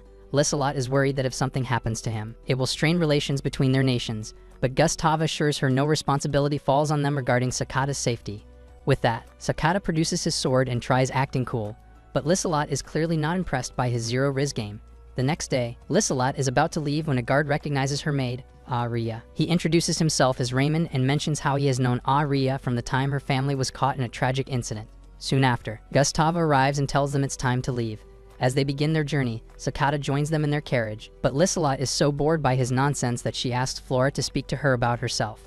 Just then, Aria signals for the carriages to stop and activate defensive measures because she has spotted monsters nearby. It turns out to be a band of goblins that starts throwing rocks at them, so Aria and Raymond deploy a magic shield to protect everyone. Just within a few minutes, hundreds of goblins charge at them all at once, and Aria strictly instructs Liselot to stay inside. She then goes on the front line to cast offensive magic spells and single-handedly intimidate the whole army of goblins. Liselot's other maids follow her lead and cover from all four sides, but Reyes, the mastermind behind this attack, watches from above. Inside the carriage, Sakata starts losing his mind because he cannot see what's going on outside, and even when Flora tries to console him, he rudely shuts her off. To make her feel better, Liselot offers to hold her hand, which makes Sakata feel jealous. He grabs Roana's hand and promises to protect her to assert his dominance. But when a giant rock falls on top of their carriage, he decides to step out and take matters into his own hands. Since he's opened the carriage's safety mechanism, Flora asks Lissalot if they should step out too, but Lissalot says she will go first. She then steps out and activates a magic shield, only to see that they are under heavy artillery. Since Roana knows how to cast the barrier as well, she asks him to protect Flora while she heals the wounded, leaving Sakata in panic. While she's healing, Rhea appears and informs her that the goblins are pushing them back from all four sides. Although she has thinned their numbers up front, the rear might still be weak, so she's heading there to offer support. Once she gets there, she tells Raymond to shift his men up front and watch flanks as she alone can take care of the rear. Just then, they all sense a strong presence in the area, and a giant, intimidating Minotaur appears as the final boss. While Lissalot and the others watch from the back, another Minotaur appears close to their carriage, and Rhea is stuck fighting two of them at once. The second one flings their carriage away and is about to yeet Flora into the afterlife. But Lissalot reacts at the last second and pushes her away. The Minotaur prepares to attack them again, but someone suddenly appears and chops off its arm. Then, in a quick flash, the monster is bested, and once the dust settles, Rio cements himself as the biggest aura farmer this world has ever seen. Flora realizes she was once saved by Rio at the academy too, but she can't recognize him because of his disguise. When the other Minotaur attacks them, Rio blocks its swing with his sword and sends it flying, leaving everyone shocked because Minotaurs are supposed to be legendary monsters. Just then, a third Minotaur appears, and Rio finishes it faster than your Sydney Sweeney gooning sessions. The goblins are so scared that they run away, and all the knights celebrate their win. As the others join Rio, he spots Flora in the background eyeing him like he's her favorite K-pop idol. Rio also wonders if she's Princess Flora because he never imagined seeing her in a place like this. Lissalot immediately bows in respect and thanks him for saving them. She then introduces Flora and Gustav to Rio, but she notices that Flora is staring at him with awe. Rio asks if he did something wrong, but Flora says he didn't and asks if they have met before. Rio is in disguise, so he tells her he has never seen her before, and that makes her visibly sad. Gustav asks him if he's a noble from a different land, but he says he's a humble wanderer traveling from place to train in swordsmanship. Gustav then admits he looks too normal for someone who's the final boss of swordsmanship. When Lissalot's maids join them, Chloe immediately recognizes his alias Haruto because she was the one who attended to him when he was shopping in Amand. As they offer their gratitude, Sakata also joins and introduces himself as the hero of Beltrum. Rio doesn't want any trouble, so he bows in respect and says it's an honor to be in his presence. He also says he feels nervous around them, but Lissalot reminds him that he took down 3 Minotaurs alone, so he shouldn't act so reserved around them. Sakata then tells Flora and Roana that it's time to go, but when Flora tries to get a word with Rio, Sakata tells her to hurry up. Rio then decides to help them move by repairing the broken carriage, and Rhea is surprised because it seems beyond repair to her. Before coming here, he was with Celia and Icea and saw the fighting from above. Celia told him that Rhea was her friend from the academy, so when she found herself surrounded by Minotaurs, Rio decided to help her. At present, he starts repairing the carriage, and Lissalot notices that he is able to control the wind with his sword. She believes it's an ancient enchanted artifact, and Rio confirms this, although he is using spirit arts and masking them using the sword. Meanwhile, as the maids serve drinks, Rhea feels a little envious of Chloe because she attended someone as strong as Rio. She starts teasing Chloe for having gooner thoughts about Rio, but when Natalie asks her not to tease her, Rhea calls her a late-blooming virgin. Just then, Lissalot arrives and asks them to serve the drinks. Soon after, Rhea brings the news that the carriage is fully repaired, and a young, enthusiastic maid offers Rio a fruit juice mixed with her ketchup to raise him up. When he asks who she is, she introduces herself as Cosette, one of Lissalot's lady-in-waiting. After she leaves, Rio tells Lissalot that all of her girls are modest, but she laughs because they've all got their OnlyFans pages. In the front, Gustav and the knights wonder how they will remove the Minotaur's sword that's blocking the road. That's when Sakata appears and shows them that, although he's more annoying than your ex, he still has some tricks up his sleeve. As everyone cheers for him, Rio notices that Sakata has tremendous magical prowess. With that, the carriage starts moving again, and they all force Rio to join them. Rio is hesitant because he's not a noble, but Gustav tells him not to be so shy because he saved all of them. Lissalot adds that she'd like to show him a little more than her gratitude when they arrive in Amand, but Rio tells him he doesn't deserve anything more. Sakata seconds him, sternly saying that a noble lady like her shouldn't bow to a commoner like Rio. Meanwhile, in the Spirits Village, Latifa is teaching Miharu and the others about the culture and language of this world so they can fit in better. Just then, a beast boy enters the class and asks Masato if he wants to go fishing, and he immediately skittles with them. Aki is worried he will miss out on spirit arts training, but Latifa tells them that since he'll be using magic artifacts with the boys, that will cover his spirit arts training. Soon after, Miharu and Aki go out and practice basic magic spells under Orphea's guidance. Aki feels let down because Miharu is doing much better than her, and it makes her question her talent. After the training, Orphea suggests they have some tea, but Aki says she wants to go on a walk to clear her head. On her stroll, she sees some young beast people having a picnic, and it reminds her of the time she went on a picnic with Haruto and Miharu. She had a lot of fun that day, and she promised they would all stay together forever. Later, when Haruto had to leave with his dad, she begged him not to go, but Aki had no choice. While she's lost in thought, Latifa passes by and asks her what she's doing here. She says he was watching the little devils play, but when she looks up, she realizes they're already gone, and she was just standing there like a moron. Latifa then takes her back home for dinner, but everyone is worried because Masato and the boys have still not returned. To distract their minds, Aki asks them how it was like when they first met Ryo, and Orphea gets embarrassed because she treated him so rudely. Sarah then explains that they met Ryo in the forest and thought he had kidnapped Latifa, so they all restrained him and beat him up. However, once the misunderstanding was cleared, they brought him here and put him to bed. Orphea mentions how he was mumbling in his sleep, and when Latifa asks what he was saying, she tells them he was saying Miharu's name. The room suddenly goes silent, and before they can wonder what it means, Masato returns with a big catch for dinner. Later, Orphea and the others go to Miharu's room to talk about Aki, while Latifa and Aki are chilling in the bath. Aki asks her what she did before she met Ryo, and Latifa reveals she was a slave to a noble in Beltrum. Aki feels sad and apologizes for making her recall her horrible past, but she says it makes her happy because that's how she met Ryo. She says she owes a lot to him, and that's why she wants to be useful to him. Aki shares the sentiment, revealing that she was betrayed when she lost her brother, but then her mom married again, and she got 2 new brothers. However, she believes she is a terrible sister because she always scolds Masato, but Latifa comforts her and offers to be her best friend. The next day, everyone watches Aki leave for practice early, and when she returns, Orphea greets her wearing Miharu's school uniform. Latifa says she wants to try too, but Sarah reminds her that she's barely 4 feet and it won't fit her. Orphea then says she wanted to dress up for a special occasion, and when Aki asks what the occasion is, Miharu brings forth her favorite apple pie. Eating it immediately lifts her mood, and later she makes Latifa wear her uniform, which fits her perfectly. Meanwhile, in the Proxia Empire, Emperor Nidal and Commander Lucius discuss the new developments in the Beltrum Kingdom. Just then, Ray shows up and explains that his plan has been halted because a strong foe defeated 3 of his Minotaurs. To keep that foe away, he asks Lucius's help in kidnapping Princess Flora. The next day in Galark, Lissalot asks Ryo to stay for a day, and she'll send someone for him tomorrow. Later, he meets up with Celia and Icea and explains to them that they will be staying here for a few days under Lissalot's care. Celia worries Ryo will recognize her, but Ryo assures her it will be fine. However, he adds that the nobles of Beltrum are here too, mainly Duke Gustave, Princess Flora, and Roana.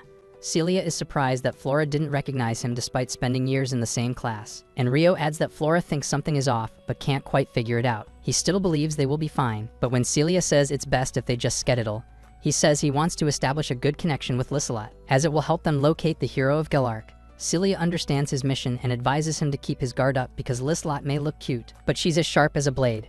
Ryo then tells her he is supposed to visit Lissalot at her home, so he wants Celia to teach him noble etiquette. Meanwhile, at Lissalot's place, Gustave discusses how Aria, albeit a maid, was really strong and useful during the ambush. She questions whether the hero alone would have been strong enough to deal with the situation, and Gustave says Sakata lacks the combat experience. Still, he had enough strength to lift the Minotaur's sword, and Lissalot believes he got the strength from his divine arms. Such powers only lie within the heroes, and the fact that he's so strong without training raises many questions. Despite his powers, Gustave still doesn't want to send the hero into any danger, so he decides to train him in mock battles with the knights. Lissalot believes he might develop trauma after his first battle, but Gustave tells her not to worry, as he will turn it into a positive experience through training.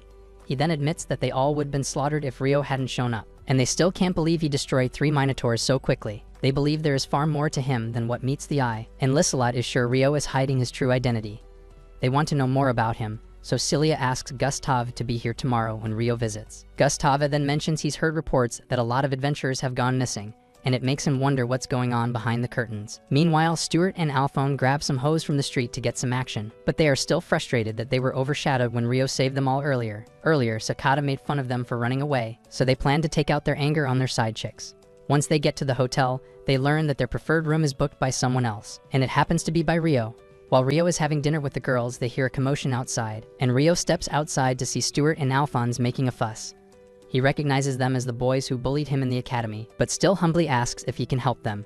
They say they want to use this room, so he invites them in and asks Celia and Aistia to stay close. When they are about to leave, Alphonse invites the girls to join their sausage party, but Rio politely refuses. This hurts Alphonse's ego, and he starts disrespecting Rio by calling him a filthy commoner. When Rio roasts him using polite words, Alphonse loses his cool and starts swinging, only to find himself restrained on the carpet. When Stuart attacks him too, Rio has no choice but to knock them out. He then asks the waiter to inform the authorities, and the news reaches Liselotte, who is extremely disappointed because she wanted Rio to have a good time here. Gustave is raging because Stuart is his son and promises to discipline that fool. Later, he meets them both and gives them a good scolding, even suggesting that he disinherit his own son. Alphonse believes Gustave is going too far, but the man stays firm and tells them both to prove themselves on their next mission. They have to go with other knights to clear out the forest, and if they fail, they will both face severe consequences. He also orders them to apologize to Haruto, and they reluctantly agree. The next day, Rio apologizes to Celia for what happened last night, but Celia says she is fine. He suggests she stay at the stone house with Aisea for a few days, but she insists on staying by his side. She then starts to blush and panics, explaining that she is just concerned about him and nothing more. Soon after, Liselotte arrives, so he asks Celia and Aisea to wait in the other room. After apologizing for the incident, she invites him and the girls for lunch, but Rio says he will come alone. Later, Gustave takes responsibility for the boys' actions, and then brings them into the room so they can apologize to him in person. Afterward, they join Flora and Sakata for lunch, and they serve a special cheese risotto that Sakata asked them to make. They all immediately fall in love with the dish, and Rio realizes Liselotte must have knowledge about his world to create such dishes. They then ask Rio about his travels, and he says he's been on the road for 6 years. Flora asks him what made him want to travel, and he says he is in search of someone related to his parents. Gustave hopes that once he is done traveling, he will choose to stay permanently in Beltram and promises to grant him favorable terms. When Liselotte gives him the same offer for her nation, Sakata jokingly says Rio is more popular than the hero, but Rio humbly says he is nothing compared to them. Sakata starts tooting his own horn, stating that no one can ever match a hero's capability, which reminds Rio that Gelark has their own hero. Liselotte announces that their hero is a woman who goes by the name Satsuki, and Rio immediately realizes she's the girl Miharu and the others got separated from. Gustave adds that Sakata will also be present at the meeting alongside Satsuki, and there is a third hero from the Centostella Kingdom who will also attend. Rio feels accomplished because now he knows where Satsuki is and can bring good news to Miharu. Meanwhile, Alphonse is on his patrol mission assigned to him by Gustave, and while they are waiting for monsters to show up, Lucius steps forward and proudly declares that he's already taken care of everything. Elsewhere, Miharu is practicing spirit arts, but her mind keeps drifting off to thoughts of Rio. She also remembers Orphea telling her that Rio was saying her name in his sleep, and it gives her a little hope that her Haruto might be here as well. She then clears her head and starts practicing again, and soon after, she manages to create water from thin air. Orphea and the others witness this and join her, praising her for her hard work. When they ask why she's working extra, she says she enjoys it. But the main reason is that while she's napping in soft pillows, Rio is putting himself in danger for her sake. She doesn't want to burden him more than she already has, so she is trying to take matters into her own hands by becoming stronger. They are all surprised to see her learn so fast and conclude that it might have something to do with her connection with Aisea. Meanwhile, Aisea is on the balcony when Celia brings her tea. Upon tasting it, she says it's similar to the one Rio makes, and Celia reveals she's the one who taught him how to make tea. Celia also notices that Aisea seems distracted, so when she asks her about it, she brushes it off. In the forest, Lucius makes his appearance and addresses the knights while Race lurks in the background. Lucius immediately recognizes that these men are knights of Princess Flora, but since he doesn't know any of them personally, he wants to proceed with the plan. Alphonse tries to act all macho and challenges Lucius, which makes him more eager to fight. Race advises him not to be lethal against these men, reminding him that he needs them alive so he can turn them into dolls. When he pulls his sword out, the knights prepare to tackle him, but before they can even blink, he rushes into their ranks and knocks them out one after the other. Alphonse sneaks into the back and tries to take Lucius out, but Lucius blocks his attacks and slams him against the tree trunk.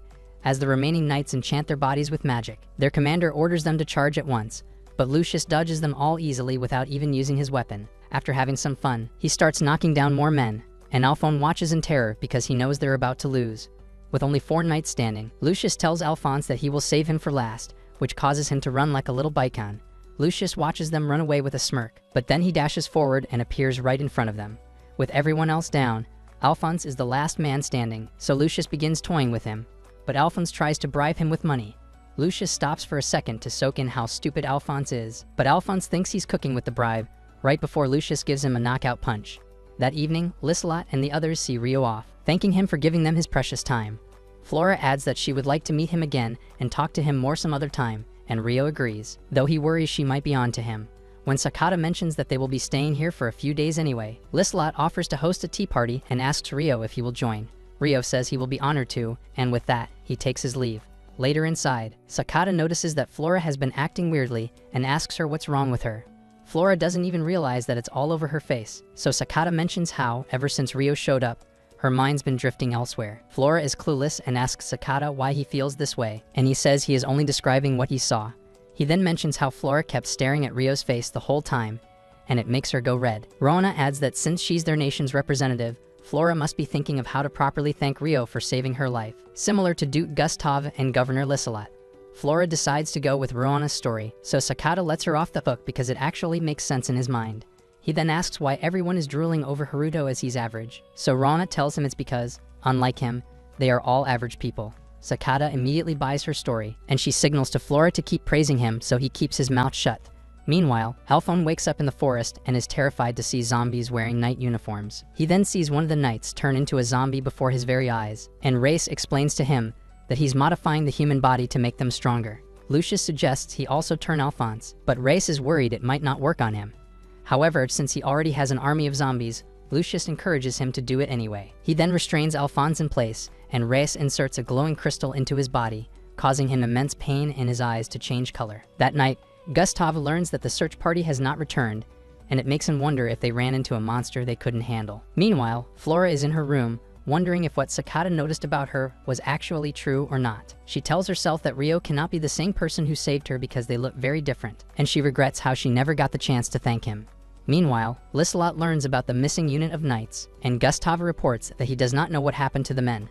Liselot suggests they send a search party, but he says it'll be wise to wait till sunrise because the knights might just return on their own. They recall how Rio and their forces took care of most of the monsters in the ambush, and only a handful of goblins escaped.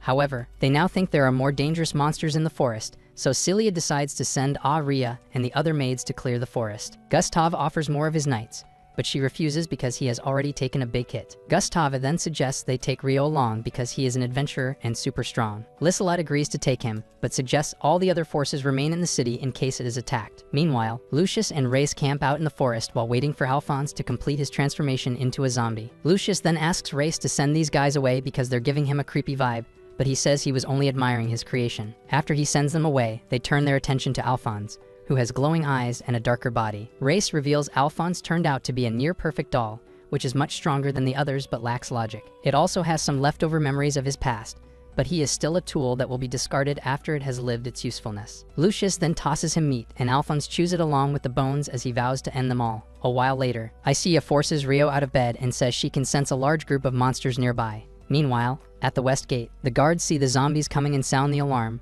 alerting everyone to the approaching danger. Soon after, Celia wakes up and runs straight into Rio's arms, and he tells her that the city is under attack by monsters. Rio believes this is another Minotaur attack, but since he doesn't have enough understanding of the situation, his first priority to get info first. Celia tells him not to worry about her because, although she's built like an OnlyFans model, she can use magic and fight well. As explosions echo in town, people come onto the streets to see what is going on. Rio then suits up and flies up to see a large number of monsters who have already breached the front gate.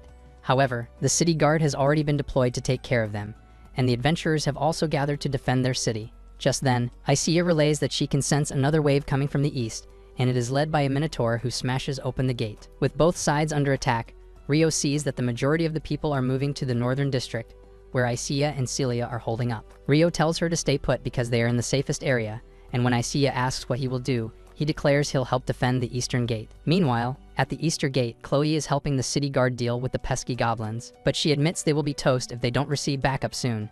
As large orcs enter the gate, she notices that most of the civilians have evacuated, so she prepares to go all out against the monsters. Just then, Rio suddenly launches a powerful attack that wipes the entire front line, before telling Chloe that he will be helping them until the reinforcements arrive. Seeing the final boss on his side makes her relieved, so Rio tells her he will charge in hopes that she will handle anyone who slips past him. As the orcs approach him again, he charges up his sword and uses wind magic to cast a powerful slash, which takes out a large wave of monsters. Meanwhile, Liselot is camped up in a tent, strategizing on how to defend the city. Just then, Natalie brings the news that a Minotaur and a large number of monsters were spotted near the eastern gate. Liselot gets worried and asks if they are already inside the city, and Natalie says she doesn't know the exact details. Since most of the troops are stationed at the western gate, Celia orders Natalie to take Cosette and whoever she can find to the eastern gate. As soon as she leaves, another maid informs Lissalot that a swordsman has appeared to defend the city, and she immediately realizes it must be Rio. Meanwhile, the troubling duo somehow sneaks into the city, and Race asks Lucius to wait for the signal and proceed with caution. As Rio plays Fruit Ninja with the monsters, the knights watch in awe and ask Chloe who this guy is, and she tells them he's the main character of this show. They believe he alone is enough to deal with the monsters, but Chloe sternly tells them not to drop their guard because Rio is just one man. Rio then notices that the Minotaur and the zombies, who are the strongest among the army, are staying back for some reason, but he can't quite understand why. He asks Isia if anything has changed in the city, but she says everything is going as planned so far. Soon after, Natalie and Cosette show up at the gate and ask Chloe if she needs help, but she casually tells them that Rio is clowning on everyone single-handedly, even though he makes their cookies moist. The girls admit he'll run out of juice soon and prepare to switch places with him. Coincidentally, Rio backs up and tells them he needs to head back to help his friends evacuate, but he can't leave until that Minotaur bites the dust. Since it is in the rear, Rio decides to use a long-range wind attack, striking it in the heart and slaying it instantly. With another attack to blow the front line, he returns to the girls and asks them to take it from here. But the only thing Cosette wants to take right now is his V card. After he leaves, the fighting continues on both gates, and Aria is on the east, wondering why the larger monsters are not attacking. Just as she plans to push forward, the zombies and the Minotaurs start screaming, and their voices can be heard throughout the city. Race and Lucius hear the signal and turn to Alphonse, telling him that his role is essential for this plan to work. With that, the zombies Naruto run into the city, and Aria tells her knights to deal with them while she deals with the Minotaur. Inside the city, Rio takes Celia and Isia out, but he suddenly sees a zombie walking amongst the crowd with a hood on. As he rushes to strike it down, he notices more of the zombies walking amongst people and takes swift action to deal with them. Just then, Chloe comes running in to make sure her mother and her sister Myril are okay, and thanks Rio for saving her family. Rio then asks her why she's not at the gate, and she says it's because some of the zombies slipped into the city, and she wanted to inform Lissalot. As people gather in the northern palace, Sakata asks Gustav if monster attacks are the average Tuesday in this world. Gustav assures him that they will get this under control, and Stuart chuckles because the so-called hero seems scared. Outside, as Rio arrives with his friends, a guard tells him Lissalot asked for them to be sent to the palace immediately. In the meantime, Alphonse and Lucius sneak into the palace and locate the room where Princess Flora is. Lucius tells Alphonse to bring Flora in one piece, though he is free to clap anyone else who stands in his path. Just then, a guard hears them talking and asks them to come outside. As soon as Lucius steps outside, the guard meets his maker. Inside the room, Sakata hears some noise coming from the halls and asks the guard to check it out. As soon as they open the door, Alphonse rushes into the room with 3 other zombies, ready to cause chaos. Stuart and Raymond both enchant themselves with magic, and the latter steps forward to strike the zombie, only to be overpowered in an instant. With Stuart also overwhelmed, Sakata and the others back themselves into a corner, where Sakata summons his sword to defend himself. Before he can attack, Alphonse tells his minion to stand back and let him handle this one on his own. Alphonse then lunges forward and punches Sakata in the face, causing him to get knocked out. As Alphonse celebrates getting revenge, Gustave watches in horror because the monster is speaking his language. Alphonse then turns to Gustave and promises to give him a painful death, right before knocking him down. Stuart sees his father on the verge of death, but cannot do anything. Alphonse then throws Gustave on top of Stuart, and amidst all of that, Rona asks Flora to make a run for it. Flora does not want to leave her behind, but Rona urges her to go while she acts as a decoy. With the situation dire, Flora agrees to the plan and starts crawling towards the door. Once there, she hears a voice calling to her, and Rona pushes her out of the room, thinking it will save Flora.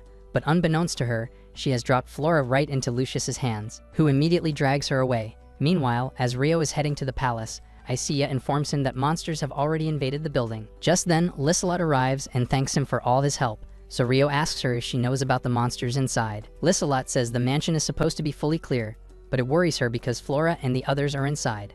Meanwhile, Lucius keeps dragging Flora and Finale tells her she has been kidnapped. While he is toying with her, Race arrives and informs her that they have to hurry because a strong spirit has just come to the palace. Lucius then carries Flora and tells her to stay quiet if she wants to live before zooming out of there. Meanwhile, everyone in the room has had enough, except for Rana, who is still somehow fighting the zombies all by herself. However, her attacks don't even scrape the surface, which terrifies her. As Alphonse walks towards her, Raymond tries to ambush him, but is flung like a fly. Just then, Sakata wakes up, enraged at getting knocked out, and decides to lock in. He swiftly eliminates one of the zombies and turns his attention to Alphonse. But before he can fight him, he sees 2 zombies trying to flatline Rana. He quickly jumps in the air and chops their heads off, demonstrating that although he's a Kringlord, he still has the final boss aura. With all 3 zombies down, he turns his attention to Alphonse and vows to teach him a lesson. Outside, as Rio and the others settle in, water comes rushing out of the window, and Sakata is shocked by his own power. This allows Alphonse to run away, but when Sakata tries to go after him, Race knocks him out from behind. Race then tells Alphonse to go outside, where someone interesting is waiting for him. Afterward, he creates a portal to summon more zombies that fled out of the mansion and cause panic in the area. Rio quickly rushes and takes them all out, but then he sees Lucius trying to run away with Flora. Lucius jokingly tells them not to mind him, but as soon as Rio hears his voice, he is taken back to the day Lucius yeeted his mother. Rio wants to go after him, but when he sees more zombies appearing from within the mansion, he stays back to help. When some of the monsters sneak up on Lisalat, Isia quickly takes them down, with the other of her maids showing up. Isia and Celia urge Rio to go after Flora, assuring him that they can handle things without him. When he still hesitates, Celia tells him she can read the anxiety on his face and demonstrates a powerful spell to show him that she will be fine on her own. This puts his heart at ease, so he tells Isia to protect everyone as he walks away. He then uses wind magic to jump away, and Celia casts a magic dome around all the civilians to protect them. Isia is outside the dome, which makes Lisalat worry, but Celia assures her she will be fine. When Isia's bear strikes prove ineffective, she asks Chloe to lend her spear, and with a weapon in her hand, she takes down all of the monsters, which makes Celia wonder just who she is. Alphonse is watching Isia from a distance, and once he recognizes her, he tells his minions to leave her for him. As they engage in a fierce battle, the other zombies attack Celia's dome and manage to tear it open. Celia manages to seal them in walls just in time, but one of the zombies slips through and lunges towards her. Isia throws the spear at it to take it out, and with that, all that's left is Alphonse, who goes up against an unarmed Isia. She cleverly dodges his attacks and somehow makes him strike the wall, which makes Alphonse's arm stuck in concrete. She's then handed another spear, and she uses it to strike Alphonse. The man gets up again to try his luck, but this time she beheads him and casually walks away. Meanwhile, Rio is going after Lucius and uses his leftover magic trail to locate him. He then appears directly in front of him, prompting Lucius to ask who he is. Instead of replying, Rio gazes into his eyes with fierce anger, finally face to face with the man who destroyed his life. Meanwhile, Miharu finds himself in a cloudy realm where she sees Rio living with his mother in a small cottage. The scene then shifts, and she sees Lucius mocking Rio right after taking his mother's life. She then sees the current Rio walk right by her with a sword in his hand and a determined look on his face. Rio then slices Lucius in half, and when Miharu tries to hug him from behind, Rio vanishes into dust. That's when she realizes she was dreaming all this time. In the forest, Flora is happy to see Rio, and Lucius is impressed that he kept up with him. Rio orders Lucius to unmask himself, but Lucius instead threatens to eat the princess.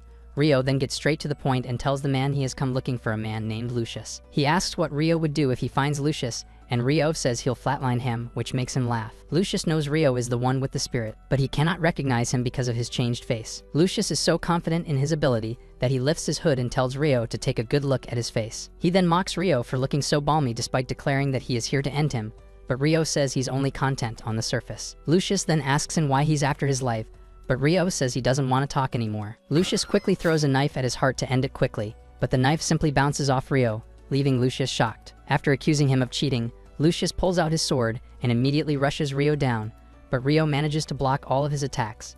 However, since he was only on defense, Lucius realizes he cares about Flora, which gives him an edge in their duel. Meanwhile, there's still a battle going on at the mansion, and all the zombies are targeting Isia. However, she tells everyone not to worry because she's got plot armor. Back in the forest, Lucius charges Rio again, and he realizes that somehow Lucius's sword gets longer with each poke.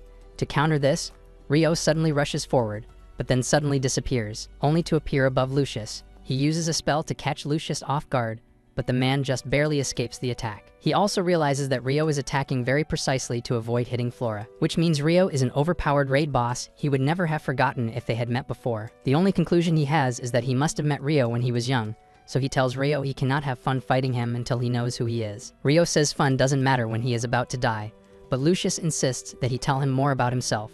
When Rio refuses, he puts a sword to Flora's throat and threatens to send her to the anime gods, but Rio knows he won't hurt her. Lucius admits he's got him by the jewels and then asks if they met when he was very young, and Rio's silence gives him the answer he needs. He also figures Rio is not from this region, and once again, Rio stays silent. Lucius is so curious to learn more about him that he agrees to let the princess go, so they settle it in a fair fight. But Rio isn't sure if he can trust him or not. Lucius surprises him by actually letting Flora go, but asks her to stand in the middle where he can see her at all times.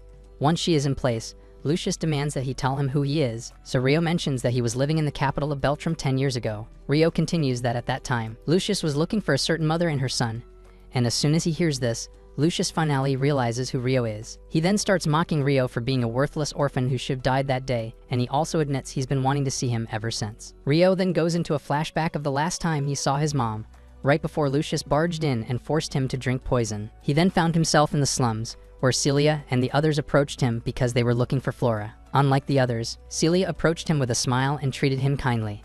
Afterward, he saw Isia for the first time as she awakened magic inside his body and told him it would help him live, which was his main goal at that time. He then rescued Flora from the kidnappers, and when he was carrying her to the castle, Christina slapped him because she thought he was a kidnapper. Soon after, he returned to his homeland, where he visited his parents' graves and paid his respects. He also met his grandparents and told them how he had a happy life with his mother until the day came when she was murdered right before her eyes. Hearing his story makes Lucius feel proud of his actions, and Rio realizes he's the same monster he was 10 years ago. Rio's father once told him that Rio's mother was a princess of some far-off land, and when he took her life, she was begging him not to hurt her son. Hearing this story shocks Flora, and she finally realizes Rio is the same boy who rescued her all those years ago. Lucius then challenges him to a duel with confidence, but even before he can finish his sentence, Rio zips past him and severs his gunding arm. Finally facing Rio's true power, Lucius realizes he's no match for this guy and tries to run away, but Rio mercilessly pins him against a tree trunk using his boot. When Lucius makes another escape into the woods, Rio causes a huge explosion that destroys all the trees in the area, which allows him to locate Lucius again. Now desperate, he tries every trick in the book, but Rio brings him right back to where it started, with a powerful attack. Rio breaks Lucius's ribs and damages his organs, and Flora watches this in horror. He then burns Lucius's arm before hitting his face with Daniel Bryan's finisher. Afterward, he stabs him with a sword and makes it burn, so Lucius suffers, but Lucius tries to attack Flora as a last resort. When Rio comes to her aid, Lucius gets a moment of relief before Reyes appears on the scene.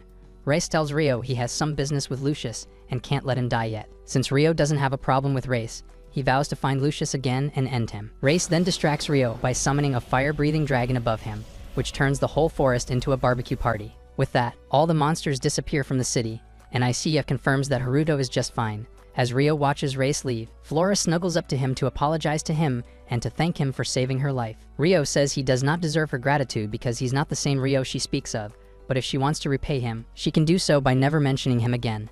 Flora breaks down because she understands he wants to bury his past, and Rio feels bad for not telling her the truth. Meanwhile, Liselot is on her knees like your mom in the nightclub, thanking Celia and Isia for saving so many lives. Celia says they still have to tend to the wounded, so Liselot takes them to the upper room, where she heals Duke Gustava.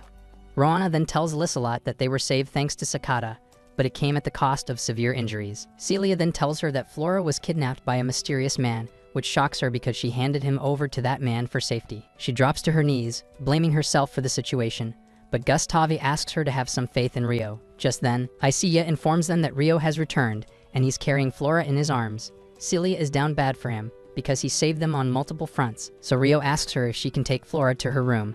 However, Flora says that her legs are frozen, so Rio decides to carry her upstairs. On the way, Celia asks him if he knows the kidnapper, and Rio says he knew him personally a long time ago. He reveals that the man is named Lucius, and when Celia asks how he knows, he vaguely tells her without giving any specifics. Elsewhere, Reyes is tending to Lucius's wounds, but since he's beyond recovery, Reyes inserts a magical crystal into him. Lucius still thinks he had a chance, but Reyes gives him the reality check that not even the two of them could have taken Rio on. Lucius wants to plan his revenge, but Reyes strictly tells him to man up and accept defeat. Meanwhile, Rio carries Flora to Roana, who is relieved to see her. As he's about to leave, Liselot asks him to rest up and also invites him to a meeting later, where they can discuss what happened. Later, Rio tells Celia that Flora now knows about his identity, but he asked her to forget about it. Celia tells him not to worry because Flora is an honest person and will keep her word. He then declares they will head back to the Village of Spirits after his meeting with Liselot, prompting Isia to ask if he is really okay. When he says he is, Celia asks him if he's willing to share his past, and he finally tells her Lucius is the man who yeeted his mother. He isn't sure, but he assumes Lucius also flatlined his father, and he admits he always wanted to tell her whenever she asked. He asks Celia to keep this info to herself, and she assures him that he can rely on her. During the meeting, Gustava reveals that Lucius was born into a low-ranked noble house in the kingdom and was once a candidate to become the king's sword. However, his house fell from nobility, and that's why he couldn't take the role.